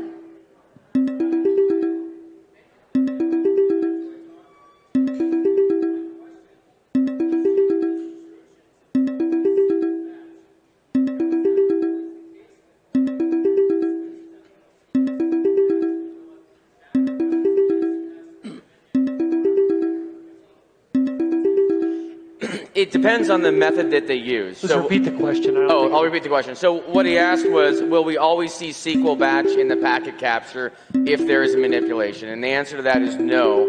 It depends on the type of manipulation. So what we did is we connected directly to the SQL server to make a change, which would be pretty easy to do, and I think that's probably one of the paths that a hacker may choose. They could choose a number of different ways. They could get into the election management server by means of other entrance points that are left open and then actually do that within the server. So what we did is we captured at the network level. We didn't capture at the server level. And in order to get an internal hack within the server, we would have had to also monitor there. So what should happen if we really want, if we're going to have to use electronic voting systems even for a little bit longer, what we can do and should do is we should collect packet captures from every machine. So we should collect them from the entrance point, from the internet. We should on the network itself, on every device that's connected to the routers and switches. We should also collect packets from every single machine that is on the network, including all the devices that are connected to it, the scanners as well. If they're connected by network, we insert a sniffer in between. So we monitor it at every possible point. So no matter where they come in, we find the trace of it. That's what really should be done before anyone is able to use an electronic voting system again. And that just covers land, right? That just covers hard connections. Then you get into wireless. Right? I mean, does anybody in the audience think they actually know how many frequencies the phone in their pocket or their bag on the table is communicating on? Every single one of those is being transmitted. So unless you're going to monitor all of those frequencies, the entire spectrum, or better, jam all those frequencies, unless you're going to do that from the time the system was built and assembled until the time you decommission it, you don't know what's been commanded on that system. You don't know what's been modified. You can't. And here's another easy exploit that could be used is, everyone knows what Bluetooth is, right? And everyone has Bluetooth on your phone, and your phones are connected to the internet. We all know this, right? So if you had a phone that happened to be nearby a voting center, it could pipe the internet from your phone through Bluetooth into one of the devices on the electronic voting system network, and it could provide an internet connection from someone walking by or in an alley to the entire election management system. It's easy to do that. And it may very well be happening. Everybody's heard of the Pegasus. Have you heard of Pegasus? So Pegasus was software that was remotely installed on people's phones by an intelligence agency. And it was no click. In other words, they could send you a text message. You don't have to click on anything in the text message, and it installs whatever it wants on your phone. So the servers, some of the servers being used, like back in my home state, in my home county, in El Paso County, Colorado, the server for our voting system uses a Dell R630 PowerEdge server.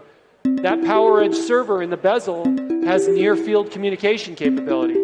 Your phone has near-field communication capability. Somebody could walk by the server front with a cell phone that has been compromised and be transmitting into the server for the election system, and they would never know it.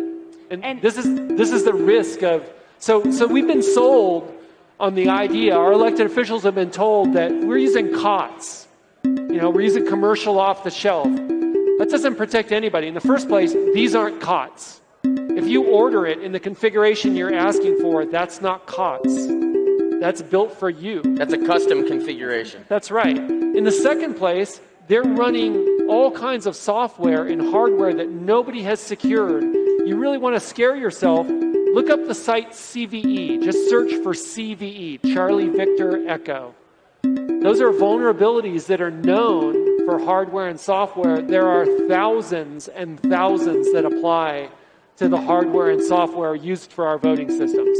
And those voting systems use that same software, and those voting systems, a lot of them have been unpatched for sometimes years. They're virus definitions. You update your own virus definitions on your own computer regularly, right? Of course. Some of those haven't been updated in years on our electronic voting systems, by accident or on purpose. And one of the things that we did that was exactly like some of the commercial voting systems is that we didn't verify the network before we began the election that it only had the IP addresses or the actual computers that should be on it. We didn't detect that this vicious hacker had installed themselves and was communicating. However, if we were monitoring each of the machines, as Mark had said, then we could have seen an IP, we could have flagged communication from a device that was not in the original design to stop things immediately. But that's not done normally either. And it's cheap to do that. It would not cost much to do it. No. We did have a question out here. Yeah, thank you for putting on what you did and all the work you put into it. A question for Sean, actually. The other day you made a comment that I thought was about as concise as anything I've heard here, and it had to do with the ignorance or complicity of the people operating these systems. And I was wondering if you could remember it and repeat it to the group. And thank you again. I don't remember it, but I probably make up something similar again. Thanks, Rep. Hanks. So, look, I suspect, I suspect a lot of our public officials are decent people, honest people. And that, honestly, is the problem. Because decent and honest people do not anticipate what dishonest and indecent people will do. That's true. You don't even see it coming.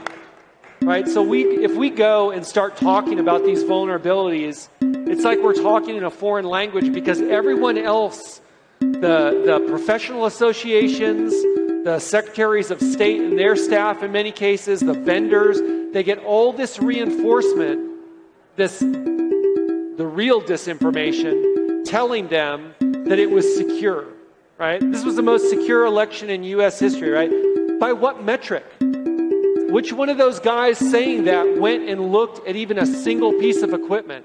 And this is, by the way, another difference between our voting system and the ones used in November 2020, is we didn't have a federally accredited, maybe, lab test our equipment and then say it was good to go.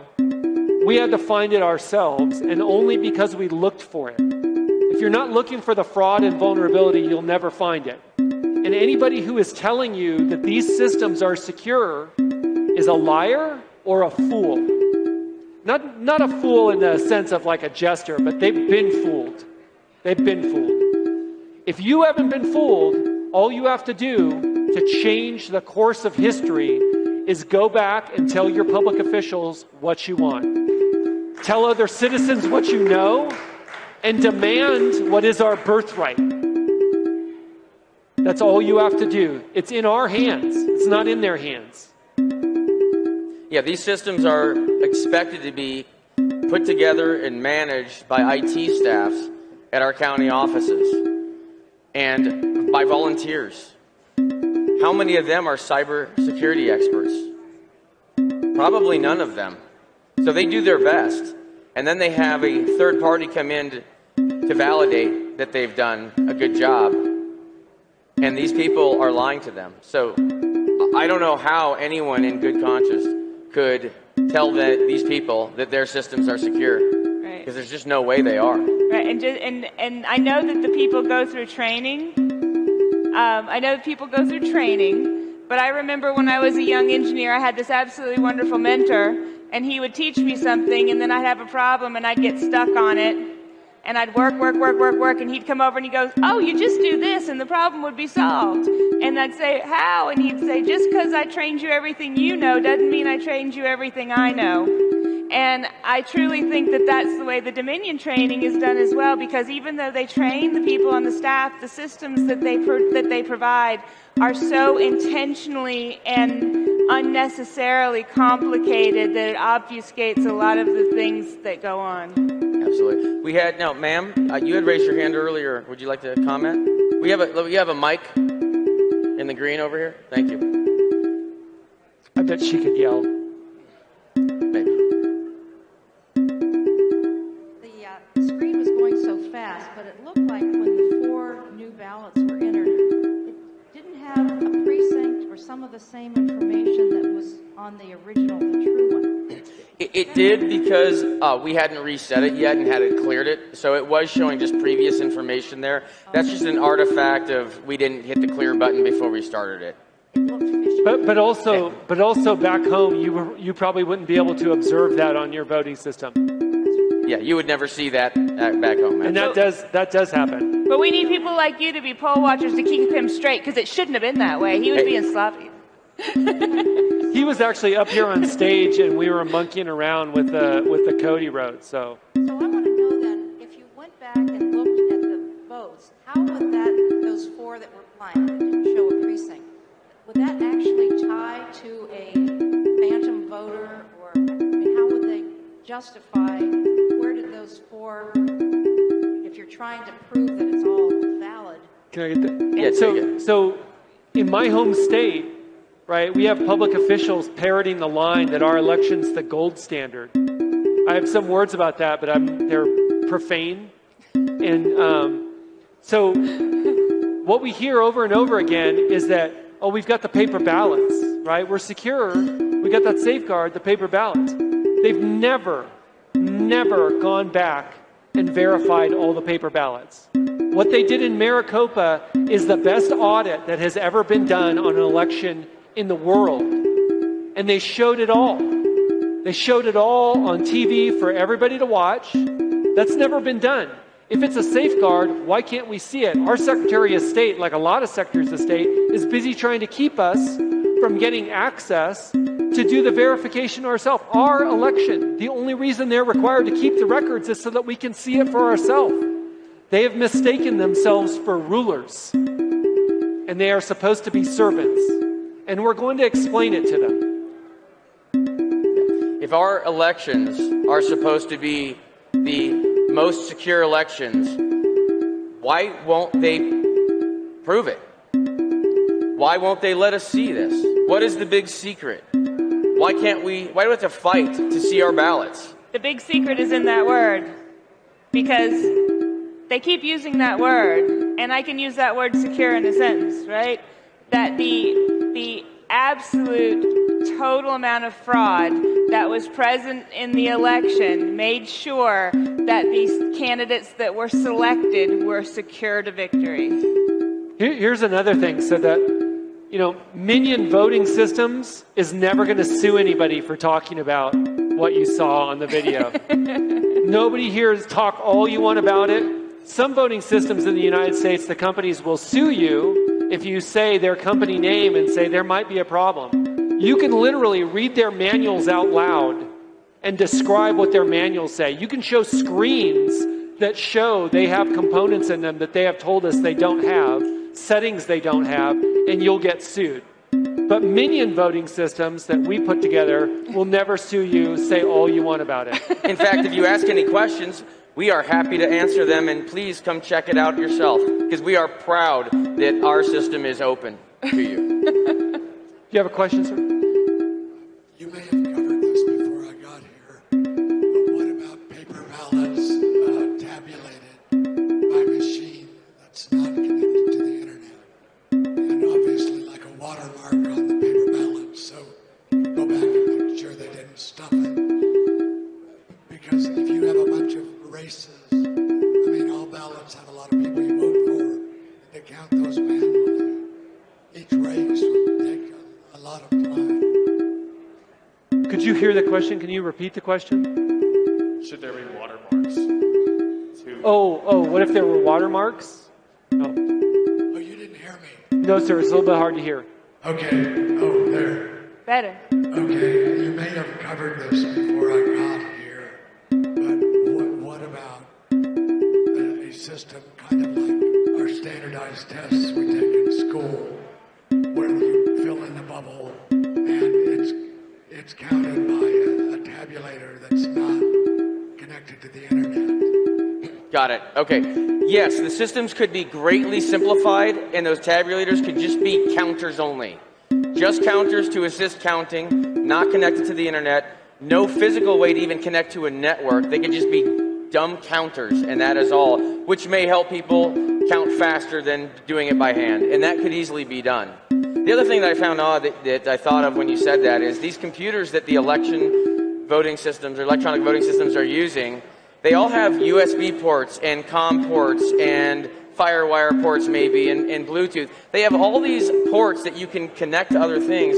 What I found very, very odd when I've seen some of these up close is that these ports are left open. Anyone could walk by and just stick a USB modem in any of them in the back of a computer, leave it there overnight, and then nonchalantly the next day pull it back out again. They could at least put some security tape over them, or what I would do if it were me and I was forced to use that equipment, I would take epoxy and I would squirt epoxy into each of those holes so there's no way anyone could ever use them again, because there's under no circumstance should anything need to be plugged into them. I would epoxy the whole thing so they couldn't even open up the case.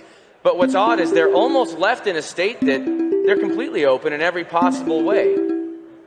If we're supposed to have a safe system, why on earth do they leave so many vulnerabilities open? And these people are not stupid.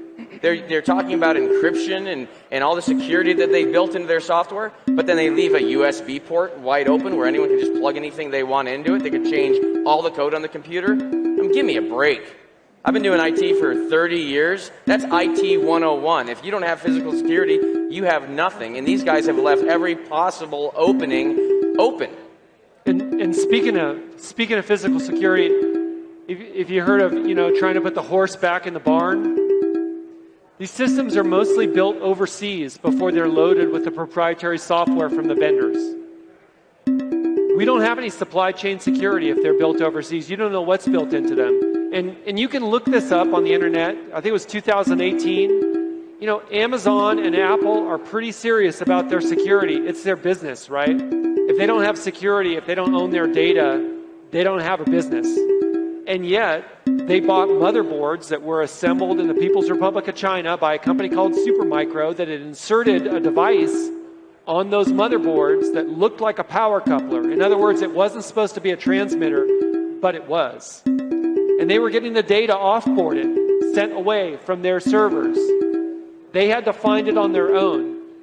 Nobody is looking inside our voting machines, and even if they did, what would they look for? Are they going to inspect every diode? Are they going to inspect every circuit? These computers have processors in them that have the equivalent of 60, 70 billion transistors. They're microscopic circuits embedded permanently in layers of an integrated chip. How are you going to inspect them to see if they're clean? You can't do it. It can't be done. The systems are too complex.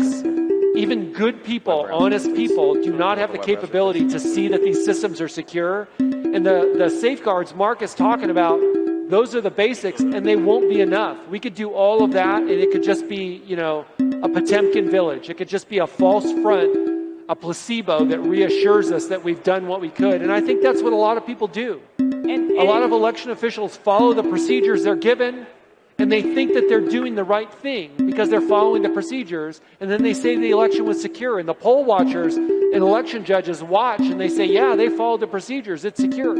It cannot be secured. It cannot be done. If you don't build it with your own design, on your own fabrication line, watch it the whole time, not put any other components into it, watch it the whole time it's assembled, watch it while it's in operation until you're done using it forever.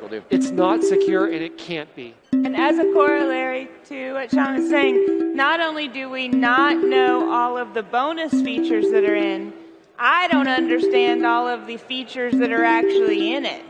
Because like Sean was telling me that he bought this scanner, and this scanner, we put the ballots in and it goes through and it counts it. The ballot scanner also has printing functionality. So maybe the ballot goes in with one bubble filled in and comes out with a different bubble filled in, or two bubbles filled in, so it goes to adjudication. Or a stray mark. Or a stray mark. Why is that even in there? There's no rational reason why, to my mind, why that should even be in there, and yet it's standard in all of the ones that are used for counting in his county. Do you guys know where our voting systems are made? At least one of the main manufacturers? Do you think it's made in maybe one of the states in our own country for voting systems for our country, our like state elections and our national elections? Can you put that picture up?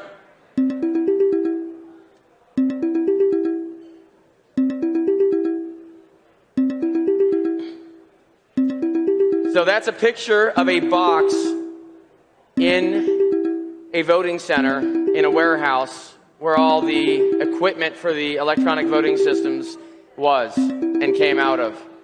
And I think everyone here can read. I saw that and my heart sank. Most secure election in history, right? Are we too stupid to make our own stuff? I don't think so. I don't think it's cost savings from the bills I've seen. I don't think so either.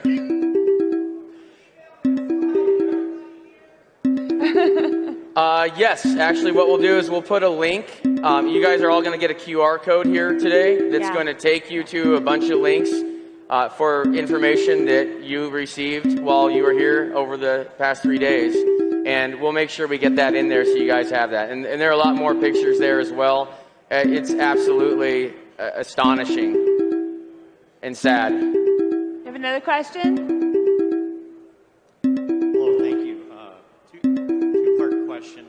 That example that you gave of the hacker being able to go in and change increase it from 1 vote to 5 votes on Facebook and Twitter, is that an example of an algorithm? And two, so were you showing us an algorithm there? Showing what? An algorithm. Well, I mean, an algorithm, that's a word for a set of steps that take you to a result. So, I mean, by that definition, it was. If we were going to explain an algorithm, it would be that done repeatedly? So basically what it is what I did, I just hard-coded an extra 4 votes. Real simple, right? So what would have been done or could have been done by someone that wanted to, let's say, hit a particular target percentage, they may have looked to determine in real time what the current count was. And what they might want to do is maybe stop counting for a second so they could see how many votes are in the database. Who would do such a thing? No one would ever do that, right? I've never known anyone to stop counting votes. Anyway, so they might stop counting votes. They might look in all the databases to see all across the country, to see exactly how many votes they need to put where. One computer looking across the whole country? The whole country. Who would do such a thing? I don't think anyone would they? No. That's what I heard. Right. They could actually do that. It would be very... All may be very simple to do that, actually. You know, because I think computers are connected to each other somehow, and there's the internet. Thank you. And so Yeah. a follow-up question to that then is... Well, I'll finish explaining the rest of this. So the algorithm, how that would work is it would look to see how many votes would be needed. It would calculate that, and then it might send instructions like a command and control, and it might send instructions to each of those systems to put in those number of votes. But part of the algorithm also might be to take a look at the voter rolls to make sure they don't put in more votes than there are registered voters, because that might just raise a flag. And that might take a while, like an hour. Might take a while, yeah, and a little bit of computing power to see where to put the votes for all that. Then they might inject those votes, and they might even know that someone might call for ballot inspections and audits. So they might say, we only have like 400 ballots, but we have now 650 votes, so we may need to backfill some of those ballots and stuff those in, so just in case someone does an audit, they count those. And theoretically, that would be very, very easy to do, but in order for them to do that, they would probably need a couple hours overnight, and they'd have to then transport the ballots. Probably in a truck. In a truck, maybe. And there'd probably be a lot of them, so they might need to be in a pallet of some sort to make it easy to transport. Yeah, and funny enough, I don't have the other picture up there, but I did see when I was in this voting center in the ballot storage room a pallet of ballots dated 12/5 of 2020, but the election was on 11/3, so I'm sure it's human error. It's got to be human error. Maybe someone just miswrote it on the pallet of ballots. All of them. I don't know. Yeah. On all of them, yeah. Yes, next question. Thank you. So, given that, what you just said, can we find out in our states if that has been done, anything like that, retroactively, or do you have to catch it in real time? It can be caught retroactively, most likely, with a full forensic audit. And what you have to do is you count the real paper ballots, right? We have to discern what is a fake ballot and what is a real ballot. And inspect them forensically. And inspect them forensically.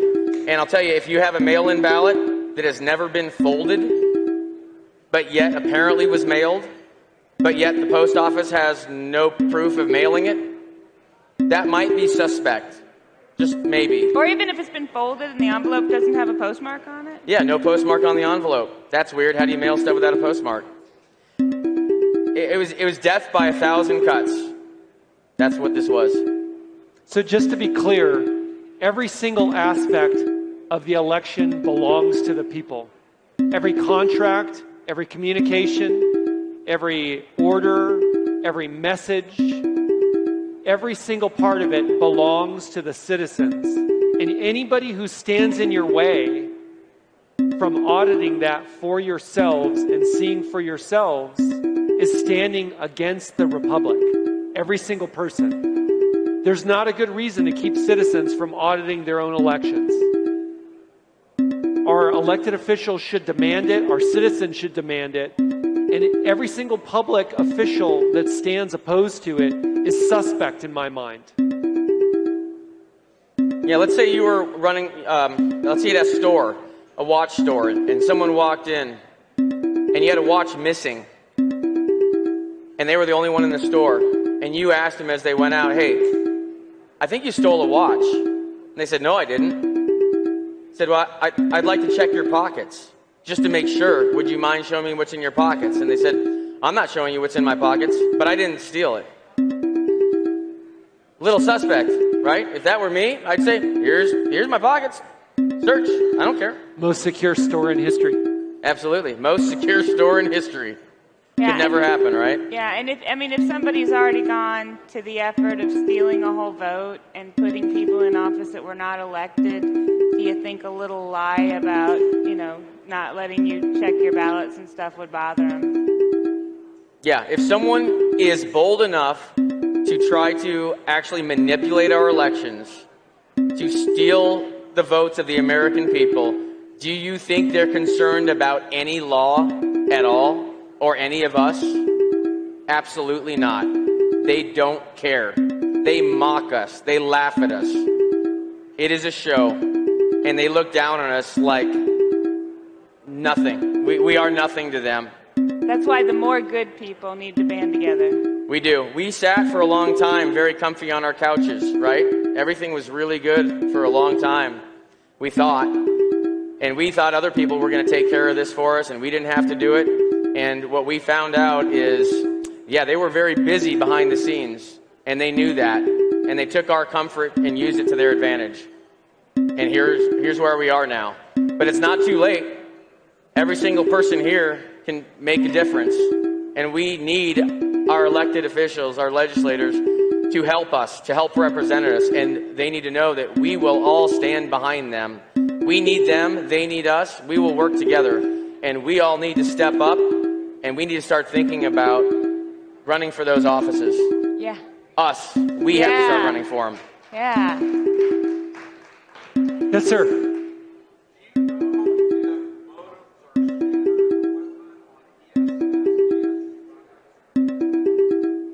Do you know if cellular modem chips are standard equipment on ES and SDS-200 machines?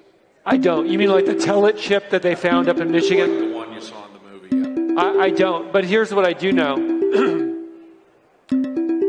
If you find a vulnerability in even one voting system, they were all tested by the same people. They were all certified by the same people. The problem isn't the one vulnerability. The problem is the system that cannot detect or report to you the vulnerabilities. They're not going to be better on a different voting system. There's only 2 right now supposedly accredited voting system testing labs. There were only 2 last year. There were only 2 the year before. If they tested it and they missed it, you know, like they missed the functionality issue down in Georgia where they tried to assert then that the software change to fix that was a de minimis change, it's the same people. How many times are you going to trust them? So I don't know specifically about the DS-200s, but I know our election officials aren't allowed to crack open the systems and see if they have modems in it. It almost doesn't matter if it was ordered on it. It could be inserted on it. Yeah, it could be added later.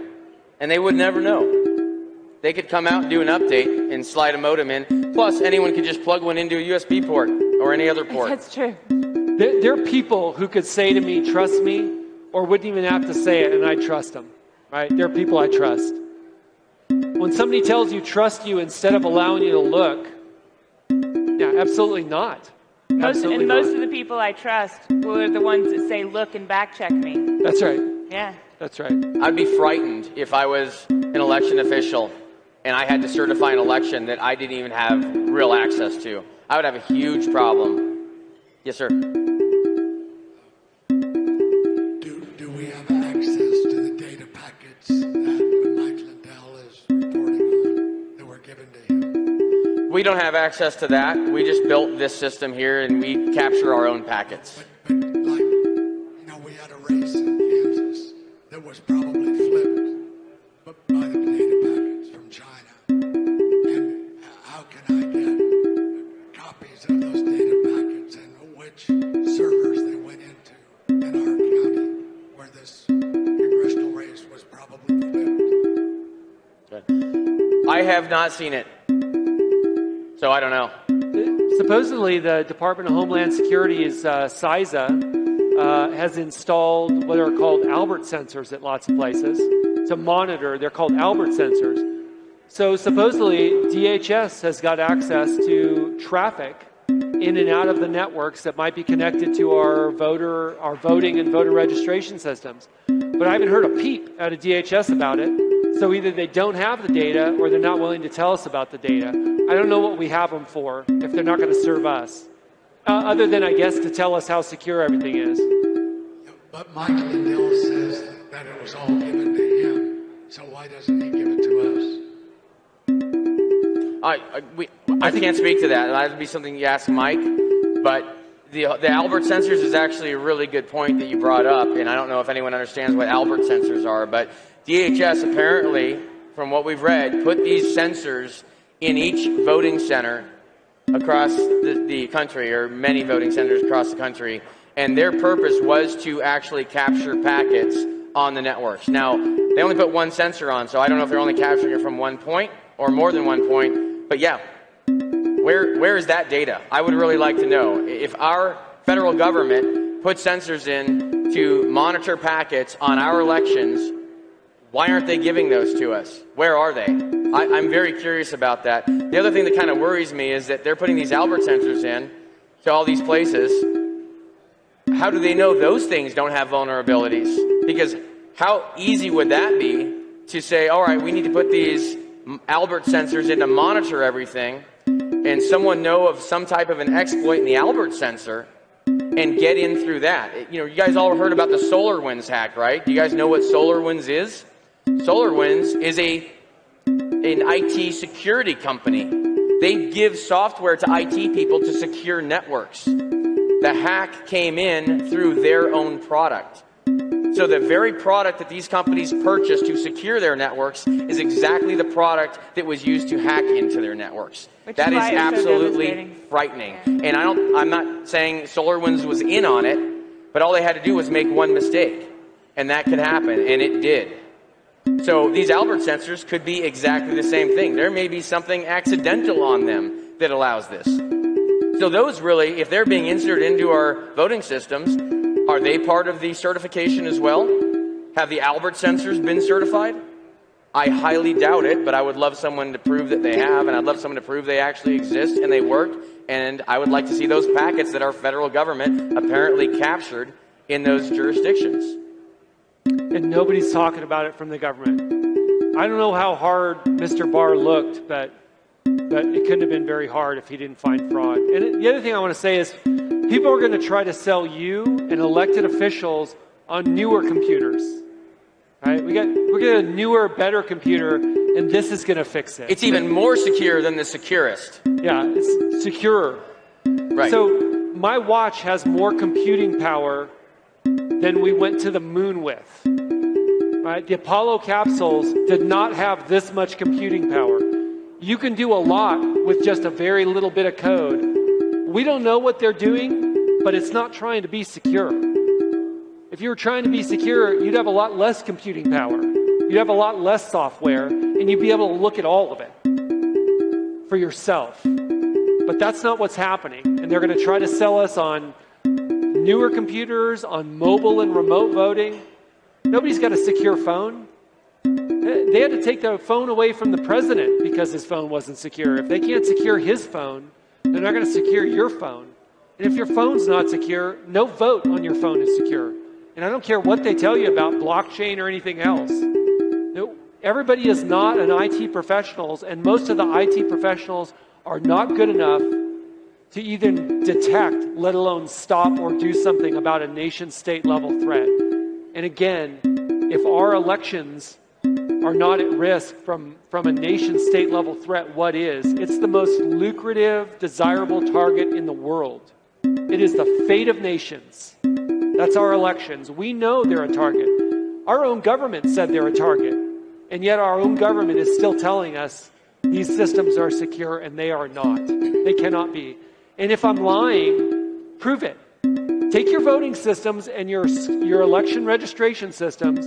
Tell them, you're telling me it's secure? Take it out to DEF CON and hand it over to the hackers in Las Vegas. Give them 10 minutes and see if your system isn't playing, an Atari video game when you come back. Right? They'll do it in minutes. Offer a small reward if any hacker can hack the systems, and they should be doing that constantly. They're all broke, yeah. Yeah.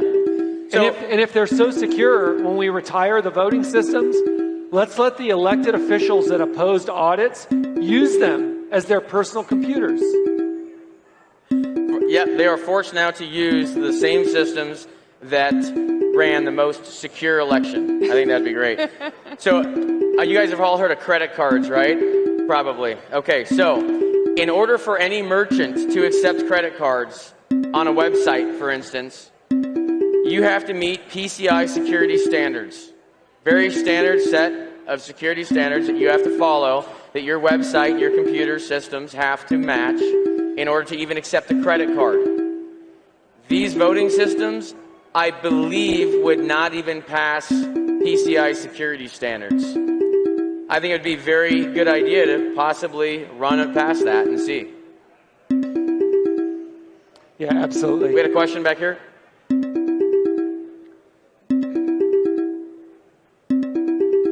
Who had the question? If this is what they're using, I guarantee it won't pass PCI.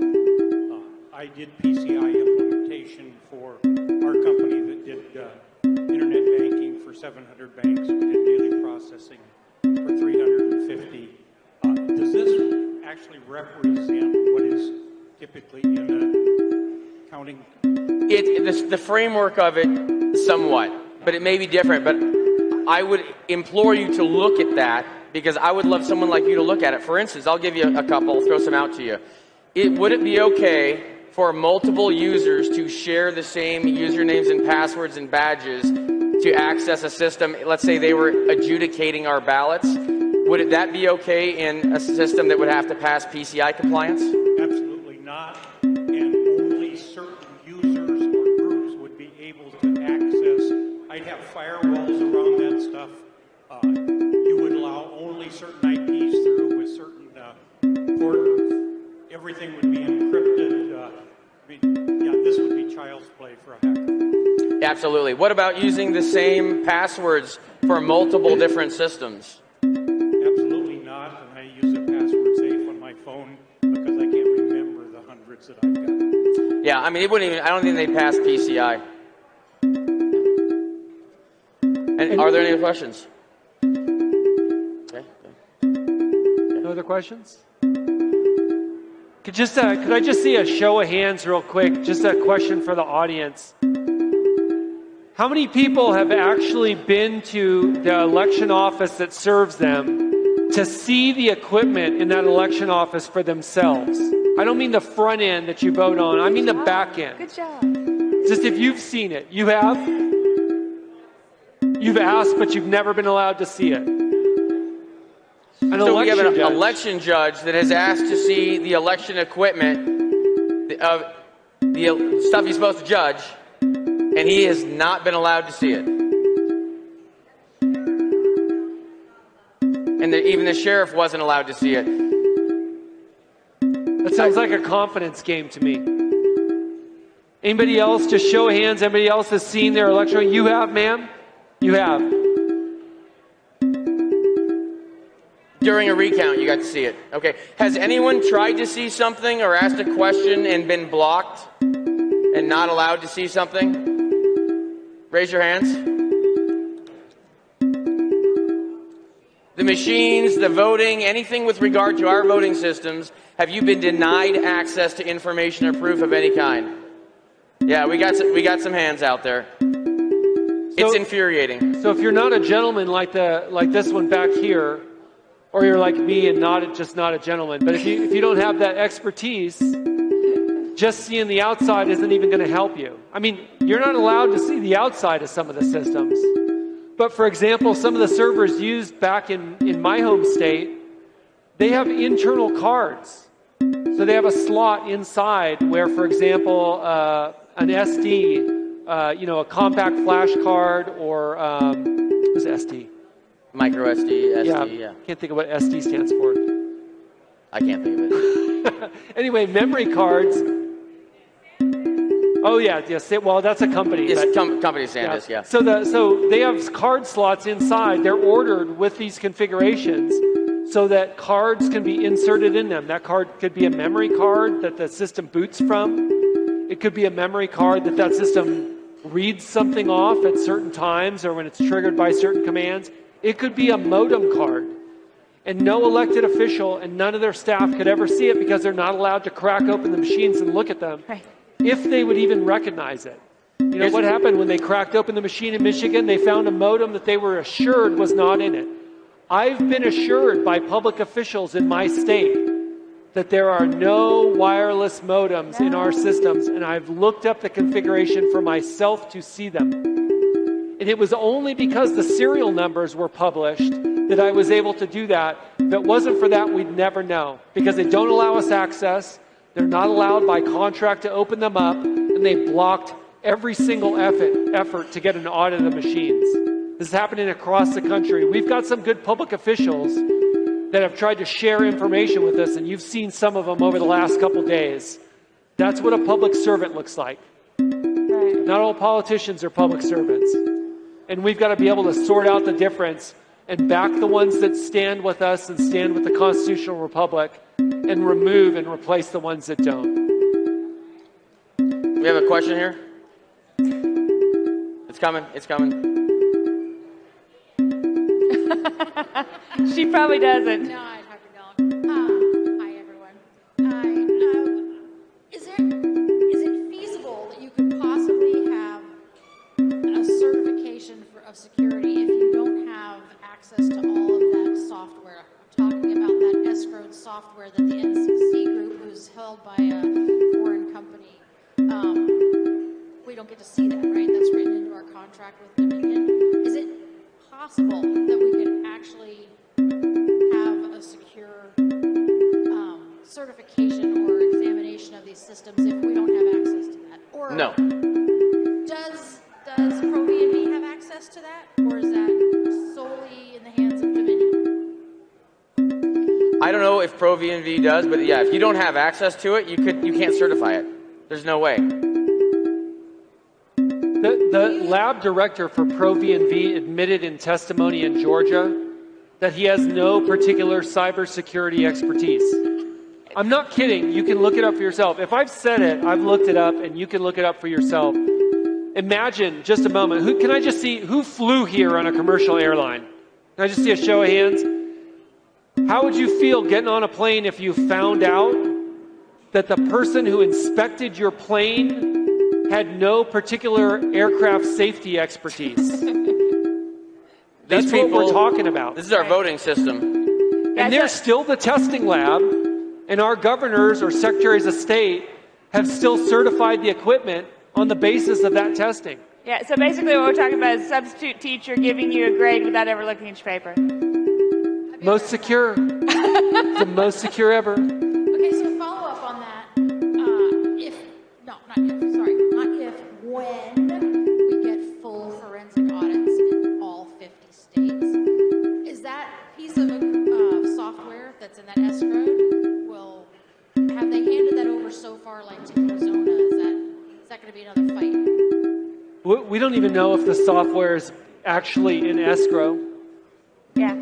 Honestly, and I'm not trying to smear. There are probably some very competent people in some of the states and some of the counties. They're probably not competent enough for the threat facing them.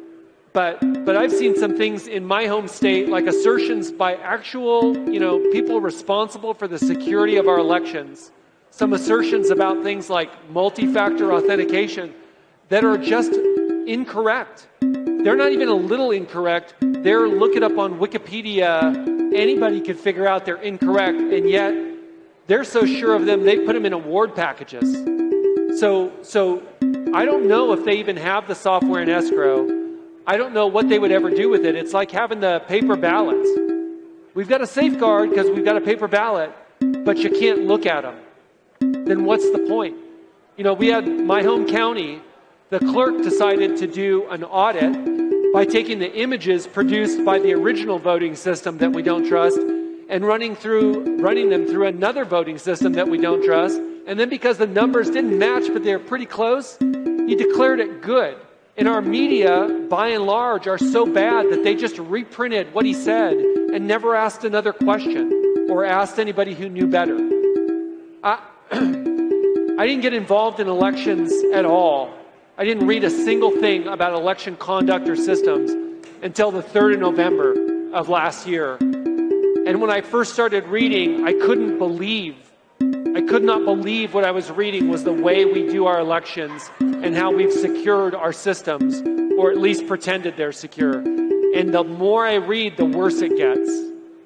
I have another one if you want it. You mentioned county clerks. When I called my county clerk and asked her to delay the update on Dominion, either she was playing dumb or she was dumb, because she knows zero, absolutely nothing. And so when I told her, do you know that your systems aren't even certified because of ProVNV certification expiring in 2017. She had no idea what I was talking about. Zero idea. And she had me send her a copy of the certification that's available on the website, Secretary of State website.